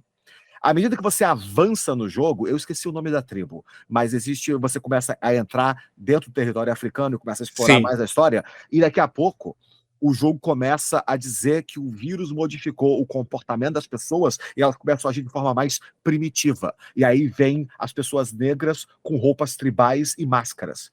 E aí, você querer que essa ótica passe, naquela época era burrice. E hoje em dia é impassável. Tanto que a Capcom mudou. E ela começou a. Se não me falha a memória, foi criado um algoritmo no desenvolvimento do jogo em que ele randomizava o tom de pele dos NPCs. Então, E, eles jogaram umas pessoas brancas no meio da multidão de zumbis negros para tentar apaziguar o que eles estavam tentando fazer. A história não é sobre isso, mas foi uma falta de sensibilidade e ótica, uma falta de inteligência de design que maculou a história daquele jogo eternamente. Tanto que eu já vou adiantando, porque até agora não foi anunciado, mas eu deixo registrado aqui no seu podcast para a galera cobrar a gente no futuro. Eles vão fazer um remake de Resident Evil 5, uhum. e você vai ver que eles vão mudar completamente essa estética. Provavelmente, isso é uma das. Acho que é um dos primeiros pontos que eles vão pensar em um possível remake de Resident 5. Se eles também não fizerem uma mudança geral, né? Eu já conversei aqui, no momento que a gente grava isso aqui não foi ao ar, mas eu já conversei com a Moni do Resident Evil Database. Sim. E a gente conversou a respeito disso também com outros convidados, que talvez Resident Evil 5 seja um ponto de reboot pra série. Não necessariamente um reboot, né? Porque a coisa começa a desandar um pouquinho na franquia a partir do 5. E eu não sei se eles também estão perdendo um pouco o cartucho de remake deles, né? Sim. Então falta o Code Verônica, o 5, e eu também não sei se eles fariam um remake do 6, que foi um Resident Evil extremamente problemático na época, por vários fatores. Mas talvez eu penso que o 5 possa ser uma nova história. Eu não ficaria surpreso se fosse um remake no sentido de vamos reconstruir essa narrativa. Obviamente, eles querem trazer a Sheva de volta, porque há entrevistas recentes falando que eles gostariam que a Sheva voltasse para o mundo de Resident Evil como protagonista, porque ela era parceira do Chris em Resident Evil 5, o que é um caminho para isso, e eu não ficaria surpreso, eu não acharia necessariamente algo ruim se a Capcom apenas decidisse pegar Resident Evil 5 e 6, combinar as melhores partes dos dois, repolir e combinar os dois em um único jogo. Poderia ser uma saída. E eu espero, de fato, que isso aconteça, porque eu gosto de Resident 5 como um jogo de ação para se divertir com um colega, jogando cooperativo, ou até mesmo sozinho. Mas, assim, a partir desse ponto foi quando realmente a franquia começou a sair dos trilhos. Eu olhava aquilo e falava, isso para mim não era Resident Evil. Voltou a ser Resident Evil para mim no 7.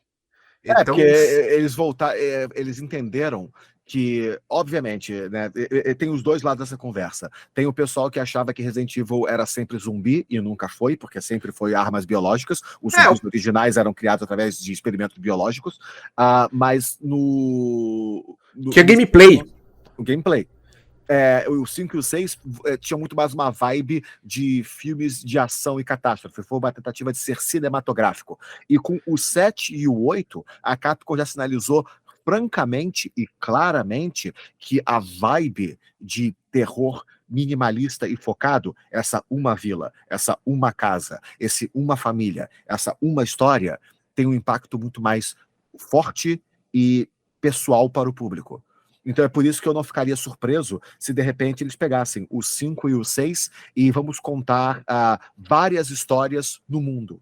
Porque o 6 são várias histórias e Sim. o 5 é uma delas. E você poderia apenas juntar essas histórias e criar uma nova narrativa conectando o 4 no 7. E fazendo apenas o Resident Evil 5 e 6 novo, mas fundindo os dois num novo 5 e num novo 6, que seja uma mistura. Até porque eles fizeram mudanças nos anteriores, tipo, o papel do Wesker, que era mais proeminente no 5, ele começou agora no remake do 4. Então, você já começa a ver uma tentativa de fazer uma coesão. Eles não abrem mão da possibilidade de modificar a história dos jogos. Eles já fizeram isso com os remakes anteriores. Mas agora é uma tentativa de criar um universo mais coeso. E você já tem o Chris Redfield em Village, o 8. Então você já tem esse personagem na ponta da história. Você tem ele através do início, agora está faltando esse capítulo do meio, e francamente é o capítulo mais desafiador para Capcom. Eu também não ficaria surpreso, como você falou, de eles darem uma pausa e focarem talvez num Code Verônica, ou talvez até um Resident Evil 9 primeiro, e depois o 10. Tipo, o primeiro faz um Resident Evil 9 com uma nova história, porque o 8 fecha um capítulo, e depois pega o 5 e o 6 e faz um remake ali. E tenta fazer, tipo, uma ponte, parte 1, parte 2, sabe? Poderia ser um caminho para a franquia, porque é inegável que até os remakes mais fracos, que foi o remake do 3, até esse foi bem sucedido comercialmente. Todos Sim. eles foram bem sucedidos, o 7 foi extremamente bem sucedido, e o 8 também. E então você tem aí, a fórmula tá óbvia. É o remake do 4, é o gameplay do 8, o meio termo entre esses dois vai ser o 6, o 5 e o 6. Eu não ficaria nem surpreso se, por exemplo, no remake de Resident Evil 6, tivessem partes do jogo em primeira pessoa e partes do jogo em terceira pessoa. Seria algo mais ambicioso para Capcom fazer, mas até isso seria uma possibilidade de renovar o que esse mundo pode ser. Tipo, eles têm que tomar uma decisão, até porque o 8, o Village, ele concluiu a história pra valer na última DLC que saiu ano passado. Sim. E essa conclusão não pegou muito bem entre a galera, entre os fãs da franquia. Eu vi essa conclusão, joguei ela, e eu não fiquei satisfeito porque ela não me deixou com nenhum gancho de tipo, olha, eu tô curioso pra ver o que vai acontecer em Resident Evil 9. Eu quero saber o que vai acontecer da franquia. Não, eu fiquei num ponto que eu falei, mano, quer saber? Eu quero saber agora dos remakes que vão sair. Porque esses remakes é um produto mais garantido pra mim. O que tem de novo pra sair é uma coisa que no momento me assusta. Eu fico pensando, o que será que eles vão fazer daqui pra frente para manter a essência de fato da franquia? Porque, cara, o 8, essa DLC do 8, eu nunca tive muito problema com certas mudanças em Resident Evil. Tipo, que nem você falou, a questão do zumbi nunca foi um problema pra mim. O zumbi, ele era o inimigo mais fraco de todo Resident Evil. Ele sempre foi. Sim. E eu nunca tive problema com novas armas biológicas. A questão é, essa DLC agora, ela viajou, mas viajou tão legal que a gente ficou tipo, mano, o que eles vão fazer daqui pra frente? Vai ser o quê? O que sobra pra Titaninhos? fazer? Não sobrou nada pra fazer. Essa que é a grande questão, cara. Não tem gancho pra continuar. Então eu penso o seguinte: eles podem também aproveitar essa linha do remake pra construir uma nova linha. Esquecer o que tem dali pra frente e seguir a partir desse ponto. Eu acho que seria talvez uma das saídas mais saudáveis pra franquia. Porque chega um ponto em que Resident Evil hoje é muito os seus personagens. Tem um cast de heróis muito construído. E você mexer com isso é você mexer com a marca. Sabe? Sim. Você tem que estabelecer novos heróis antes de aposentar os seus heróis antigos. E a Capcom ainda não fez isso com Resident Evil. Você tem ainda 2 jogos no bolso. Você tem o Zero e você tem o Code Verônica. E ambos são no passado. E são antes do 1. Então você tem... Não, o Zero é o antes Code Verônica não. O Code Verônica ele é paralelo ao 3. Ele é depois do 2. Depois do 2. Então você tem outros jogos que acontecem o Zero no passado e o Code Verônica em paralelo, e esses são jogos que você pode modificar com mais liberdade e que você vai ter menos prejuízo para com o público. Então dá para dizer aí que a Capcom tem 4 jogos, né, com o Zero, Code Verônica, 5 e o 6, que ela tem uma gordura de mercado que ela pode brincar e mexer, e se eles falharem, não vai quebrar a franquia. E aí, efetivamente, dá para experimentar e ver o que eles querem fazer com o 9. Porque os Revelations da vida, esses não são produtos que a Capcom tá tão preocupada assim. E é bem minha boca, convenhamos. Sim, absolutamente. São produtos que você não precisa reinventar. Você pode deixar aonde eles estão e vai atender o público perfeitamente. Então, a Capcom ela tem ainda bastante moeda social com o público e uma gordura de mercado significativa para errar. Ela comprou o direito de cometer erros com o sucesso que ela teve nos últimos remakes e com o 7 e com o 8. Então, embora eu não queira ver ela errando, eu acho que ela ganhou o direito de experimentar, sabe? Ela pode testar. Sim. E se falhar, ainda há chance de corrigir. Ela só não pode se comprometer com um projeto de 10 anos com um caminho errado. E agora, no momento, eu não esperaria, tipo, nessa geração que nós estamos, eu esperaria talvez mais 1 ou 2 Resident Evil no máximo, antes da próxima geração de consoles. No máximo. E eu não acho que, tipo, você não lança a PlayStation 6 com o anúncio do remake de Resident Evil 6, sabe? Esse não é o jogo pra isso. Não, definitivamente. Você Por guarda isso que o eu, Resident Evil 9 pra isso, não o remake do 6. na verdade, eu não sei nem se a ideia do remake do 6 é uma boa ideia. Porque, tipo, por mais que muitos falem não precisava de um remake de Resident Evil 4, Resident Evil 4 ainda é um bom jogo. Sim. Mas você falar um remake de um jogo ruim, cara, me desculpa, eu acho o Resident 6 um jogo ruim, um jogo péssimo. Ele é. Então, eu sei que tem uma galera que gosta, que defende o jogo, acha que ele foi injustiçado. Aquele jogo pra mim é péssimo. Mas é apenas a ação arcade. Tipo, se você apenas quer ação arcade, ele atende, porque ele é básico bastante pra isso, mas ele não tem profundidade. E a história é horrível. E tem opções melhores pra isso. Você tem Gears of Certamente. War. Absolutamente. Então, assim, tipo, eu não sei se seria uma ideia interessante, até porque Resident 6 na época foi um produto muito caro de ser feito justamente pela grandiosidade dele e por ele ser um jogo com muito gameplay diferente, né? Tipo, ele tem muita coisa e não faz nada direito. Essa que é o grande problema. E eu não sei se um remake dele, pra consertar ele, seria com certeza um produto caro e eu não sei se seria vendável essa porra. Você teria que convencer o público a investir na possibilidade de um Resident Evil 6 remake. E isso você só consegue se um remake de Resident Evil 5 for bem sucedido. Então é aquele negócio, o desafio é literalmente a Capcom tem que resolver o problema do racismo institucional para conseguir ter uma chance de fazer um remake do 6. Que é uma frase absurda, mas não é tão longe da realidade. Você está ouvindo Spidercast, o podcast de cultura geek. Meu amigo, eu quero não tomar muito seu tempo aqui também, eu quero falar de um último jogo contigo. Por favor. Que é um jogo que você tem... Eu sei que você tem uma certa proximidade com ele. É um jogo que eu sempre ouvi falar, mas eu nunca joguei. E vai ter agora um novo jogo. E eu tô interessado nele por alguns motivos. Que é o Armored Core. Ah, sim. Armored Core 6 Fires of Rubicon. Isso. Eu já ouvi falar muito de Armored Core, mas eu nunca joguei.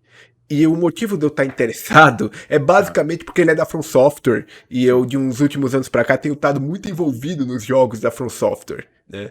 E me chamou muita atenção o gameplay do Armored Core. E também a possibilidade dele trazer algumas influências dos últimos projetos da From. E eu queria saber de você um pouco, o que na verdade seria Armored Core, num contexto geral. Armored Core... eu não sei se você teve a oportunidade de ver o último vídeo de gameplay que foi lançado de Armored Core, porque eu tive a oportunidade de jogar alguns poucos jogos da franquia, um deles, inclusive, é uma paródia de Armored Core lançado pela From Software, chamado Metal Wolf Chaos, que tá, inclusive, Metal Wolf Chaos XD, é a versão mais, é o remaster dele, que foi lançado, inclusive, na Steam, e é uma paródia de Armored Core. Mas o jogo em si é um jogo de uma ação e batalha com mechas customizados numa arena. Só que é uma arena que eu digo um mundo, porque o jogo é baseado em missões. E da mesma forma como o Sekiro não é Dark Souls, Sekiro é Tenchu, Armored Core 6 não é Armored Core clássico, mas sim uma versão moderna do mesmo jogo. E você deve imagine Elden Ring, só que você tem movimentação vertical. E você tem uma ideia melhor do que Armored Core 6 será. A ideia inteira do jogo é que você tem essas grandes mapas industriais e você tem que sobreviver missões do início até o final sem necessariamente ter a possibilidade de se curar, porque o seu robô tem um pool de vida específico. Toda a ideia é que você tem que ser mais eficiente e mais letal que os seus inimigos. Inimigos morrem com 1 ou 2 ataques. E você tem muito mais vida que a maioria dos seus inimigos. Mas se você chegar no final da fase e você não tiver vida suficiente para zerar aquela fase, começa de novo. E esse é o grande diferencial. Nos últimos gameplays, a gente não viu nada como uma mecânica de cura ou uma mecânica de bonfire, por exemplo, porque Armored Core não é isso. E a própria From Software avisou que Armored Core 6 não é Dark Souls, é Armored Core. A grande diferença é que os controles ficaram modernizados. E Armored Core é tão intrínseco na forma como ele é feito, que se você procurar na internet, existe um esquema de controle próprio para jogar Armored Core que envolve segurar o controle de cabeça para baixo. Caramba, que louco. Porque isso posiciona os seus dedos na posição mais adequada para fazer certos comandos com agilidade. E você pode procurar isso na internet, as pessoas segurando DualShock de PlayStation 3 de cabeça para baixo para usar os botões de forma a apertar os controles de um jeito específico para permitir um movimento mais rápido, especialmente no competitivo online. É um jogo de movimento, é um jogo de velocidade, muita velocidade, em que você é desafiado em fases. Só que essas fases são grandiosas. É um jogo que eu estou esperando muito, porque eu vi pelo gameplay que os controles foram muito simplificados, não para ficarem mais burros, mas para ficarem acessíveis a um ser humano normal, que Armored Core nunca foi acessível para um ser humano normal. Uhum. E eu espero um jogo que vai confundir e quebrar muita gente. Da mesma forma, quando Elden Ring lançou, e você tinha visto muita gente fazendo live stream sem saber o que era Elden Ring e sem efetivamente conseguir... perdão, eu falei errado. Não é segurando o controle de cabeça para baixo, é segurando o controle invertido, com os botões para frente. Não, beleza. Eu dei um estado aqui, fui puxar uma foto na memória para ver, e é como se você estivesse segurando a bunda do controle voltada para o seu peito. E é assim que as pessoas jogam Armored Core, para você ter mais dedos nos botões o tempo todo. Então imagina você jogando usando o analógico com o seu dedo anelar. É o que você faz com Armored Core, é outra coisa. Da mesma forma que você viu um monte de gente no lançamento de Elden Ring jogando Elden Ring como seu primeiro jogo de Souls e não sabendo nada a respeito da franquia e sendo completamente destruído e ficando à loucura com o jogo, a mesma coisa vai acontecer com Armored Core. Aconteceu menos com Sekiro, mas também aconteceu com Sekiro, porque é uma proposta diferente. Não é Dark Souls com robô, é Armored Core com a experiência de uma empresa que desenvolveu a série Souls e Elden Ring. E é algo que eu estou extremamente empolgado para experimentar, porque parece excepcional em tudo que eu vi até agora. Os últimos gameplays me deixaram apaixonado pelo jogo. Eu também gostei bastante. E cara, eu vou cair de cabeça nessa franquia, né? Porque eu nunca joguei nenhum outro, né? Uhum. E eu vou aprender do zero a partir dele. Né? Eu sugiro, se você tiver a oportunidade de conhecer os jogos antigos, inclusive ainda não foi ao ar quando a gente está gravando isso, mas para o lançamento de Armored Core eu preparei um vídeo daquela franquia que eu fiz, o Por Onde Começar. E eu falo sobre por onde começar Armored Core, como uma forma de apresentar o mundo do jogo. Mas para quem quer experimentar Armored Core para depois pular no mais novo, eu sugiro você começar de trás para frente. Pegar o último que foi lançado, joga, e se você tiver mais interesse, recua um jogo. E vai recuando eles. Porque eles têm uma... É a mesma coisa que eu quero jogar Demon's Souls, mas primeiro eu quero começar com Kingsfield. Não. Começa em Demon's Souls, e se você gostou, vai recuando. Vai voltando, porque eles vão ficando cada vez mais difíceis de jogar, à medida que você volta na linha do tempo. Eles são mecanicamente mais complicados de jogar. Armored Core 1 no PlayStation 1 é meio insano o que aquele jogo faz, se você contrastar com o fato que é um jogo do PlayStation 1 do lançamento ainda. Eu vi um amigo meu jogando ele numa live stream. Inclusive, até uma coisa que me chamou a atenção, né? No PlayStation 1, no primeiro Armored Core, tem um item que você encontra que se chama Dark Souls. Sim, existem referências. O Patches existe em Dark Souls. A Moonlight Sword existe em Armored Core. Para você ter uma ideia, isso não é nem spoiler nem nada disso, mas em Armored Core 1, você tem que fazer missões, né, e o dano que você toma, você tem que gastar dinheiro para reconsertar o robô no final da missão. Então, você tem o dinheiro da missão e a sua munição gasta e o seu dano tomado são deduzidos desse dinheiro no final da missão. Você pode jogar à vontade e eventualmente entrar em dívida, porque você pode consertar o seu robô e ficar com dinheiro negativo. E se você acumular dinheiro negativo demais, você ganha uma cutscene especial, porque você vende o seu corpo para a ciência para pagar suas Caraca, dívidas. E isso começa a te dar bônus. que Você louco! começa a liberar habilidades especiais, o jogo fica mais fácil porque você começa a ficar cibernetizado. E a história começa a te guiar por esse caminho. Então, aquele lore obtuso de Dark Souls existe desde Armored Core 1. Porque a From Software sempre foi assim. E é lore oculto, uma coisa que se você fosse bom no jogo, você nunca ia ver. Porque para você chegar naquele ponto, você tem que ficar negativado em dinheiro por múltiplas vezes. Fora localizar um monte de conteúdo opcional nas missões, algumas que têm limite de tempo para serem feitas. Isso aí em uma época que não tinha internet, não tinha YouTube, talvez a pessoa encontrasse isso em alguma revista, mas no geral muita gente acabava descobrindo isso sozinho, às vezes na Exato. sorte. Absolutamente. Eram as conversas sobre a experiência de jogar o jogo. Quem nunca ouviu falar, né, na descoberta do pessoal na época do castelo invertido em Castlevania Sim. Symphony of the Night? É mais ou menos essa vibe aí. Em que você ouvia falar a respeito dessa coisa secreta a respeito de um jogo, mas até você ver de verdade com seus próprios olhos, você não acreditava. Isso aí é tanta notícia falsa também da galera, né? O pessoal comentava tanto umas coisas que não existiam, mas era só pra trollar. Eu lembro que eu tinha uns amigos que mentiam pra caramba nesse sentido, né? E aí uma vez, esse mesmo amigo veio me contar que tinha descobrido uma maneira primeiro Mega Man X, do X soltar Hadouken. Aham. Aí eu falei, mano, você inventa outra. E por anos eu não acreditei nele. Anos depois, eu fui descobrir que essa porra era verdade. Mas eu não acreditei justamente porque era um mentiroso. É um troço. São os velhos segredos dos videogames. Quando você tinha um jogo para jogar por um fim de semana inteiro, e Mega Man X você zera. Se você souber o que você tá fazendo, você zera ele relativamente rápido. Mas Sim. aí a criança quer jogar de novo, e o que mais eu posso fazer com esse jogo? E aí começa a explorar, e quando você encontra um segredo, você sabe que, eu encontrei um pedaço de uma armadura. Deve ter outros pedaços de armadura.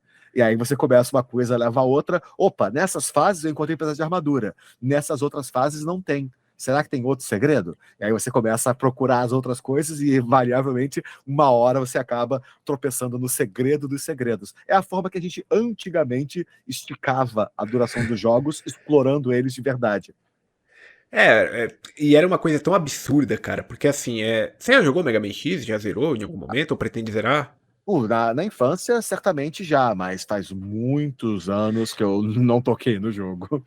Né, porque é um jogo que frequentemente eu revisito ele, né? Aham. Então, assim, tipo, era um negócio tão absurdo pegar esse Hadouken, porque é numa fase que normalmente você vai pra farmar a vida. Aham. E a ideia pra você pegar a cápsula do Hadouken é justamente você tem que repetir essa fase, você tem que ter pego todos os itens do jogo e repetir essa fase, sei lá, umas 8, 10 vezes. Pra ir na última vez, no final da fase, aparece a cápsula do Hadouken. Ou seja, você vê que houve a intenção oculta, né? A fase feita para farmar te dá algo que você só consegue farmando nela.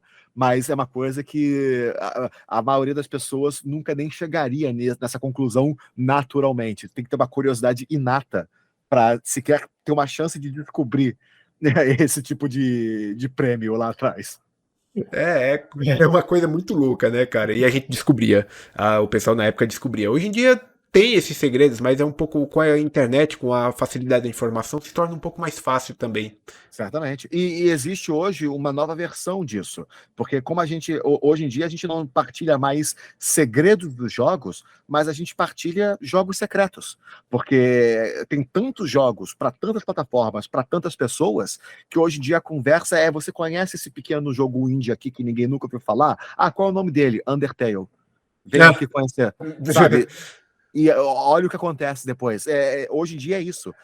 Você conhece aquele um joguinho que ninguém mais conhece. Os AAAs todo mundo vai devorar no dia zero. Mas esses outros jogos que orbitam ao redor, essas viraram os diamantes ocultos da nossa geração. O Hollow Knight também foi bem nessa Hollow pegada. Knight, absolutamente. Shovel Knight, que veio Shovel de Knight. Kickstarter. Conheci no seu canal ele. Aí, viu? Esse que é o prazer. É um jogo que eu peguei por curiosidade, porque eu gostei do design visual e apoiei no Kickstarter, e de repente ele vira essa bomba megatômica de jogos indie, e eu fico super feliz de poder apresentar ele para outras pessoas. Falar: olha, conheça essa coisa bacana aqui também. E as pessoas pegam o jogo e falam: eu também me diverti com a coisa bacana. E todo mundo sai no lucro. Então é o prazer e o privilégio que eu tenho de poder ter essa voz ocasionalmente. Não, mas vários jogos jogos indies principalmente, eu conheci pelo seu canal. Teve o Shovel Knight na época, um outro, esse já foi um pouco mais depois, foi aquele Blazing Chrome. Eu vi a primeira vez por ele, inclusive já trouxe o Danilo aqui pro canal, também pro podcast, ele já veio aqui bater um papo comigo, que é o criador do jogo, né? Cara, sensacional, cara. Então, e outros jogos também, cara, volta e meia, a gente tá navegando lá pelo seu canal. Teve um jogo uma vez, agora eu não vou lembrar o nome dele, mas você apresentou ele numa live stream, que é um jogo de mecha, 2D, side-scrolling.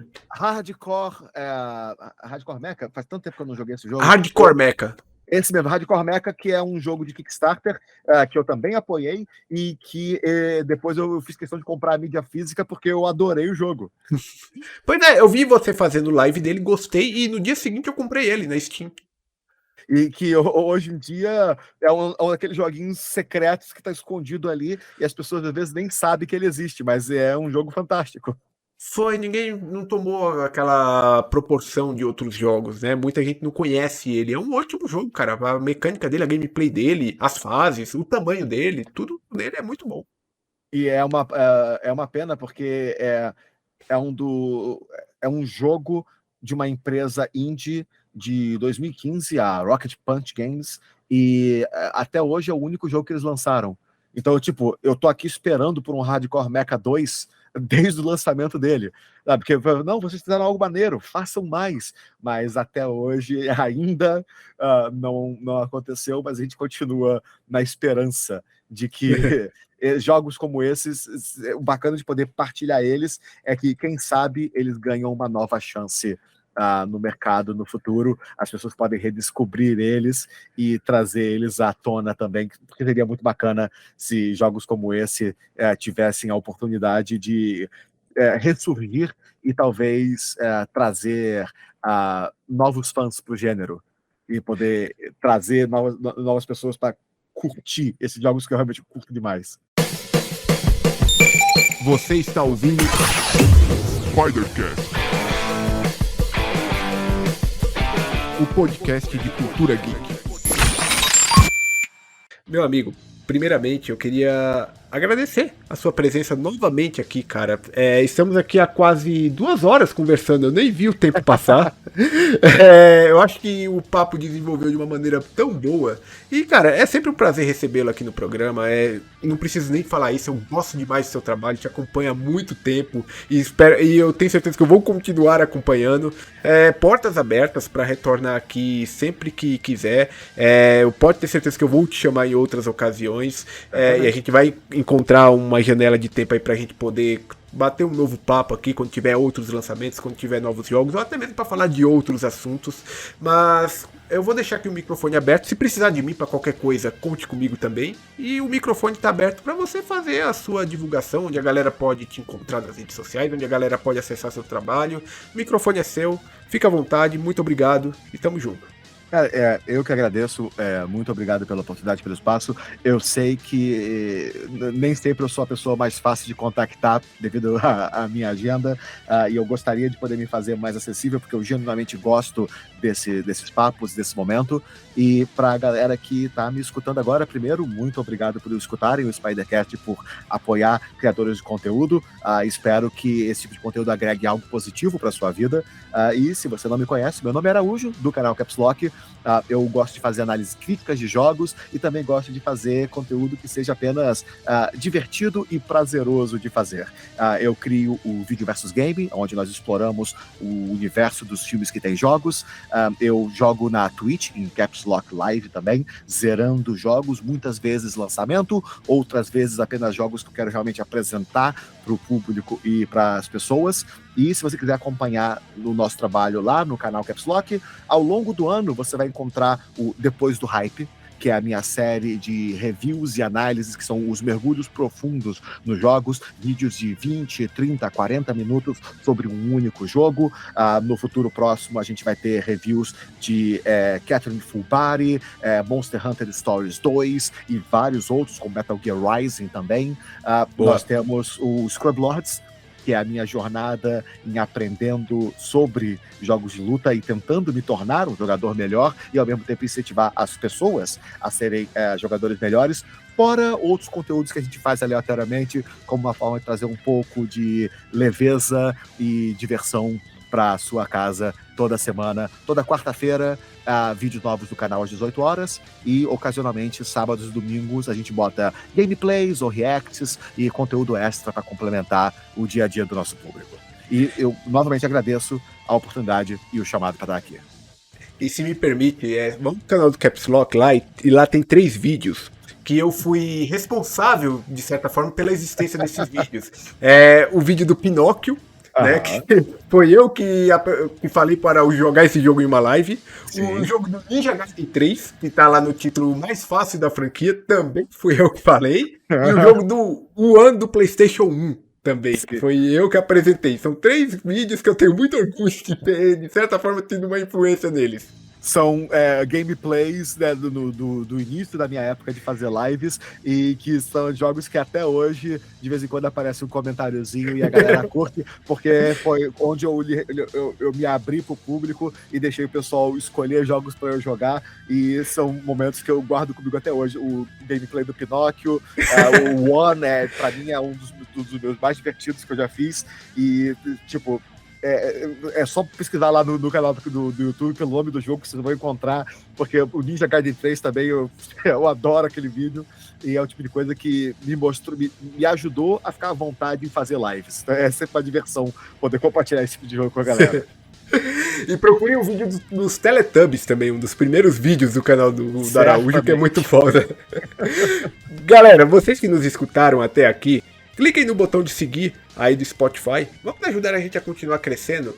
Se você não tem Spotify, este ano, com o episódio 100, fomos para o YouTube também, né? Muita gente pedia para irmos para o YouTube. Os podcasts também estão disponíveis lá. Não tem vídeo, é apenas áudio, mas é apenas uma plataforma a mais para você poder acompanhar o Spidercast. E eu espero muito ver vocês de novo na próxima edição do Spidercast. Até lá! Você escutou Spidercast, o podcast de cultura geek.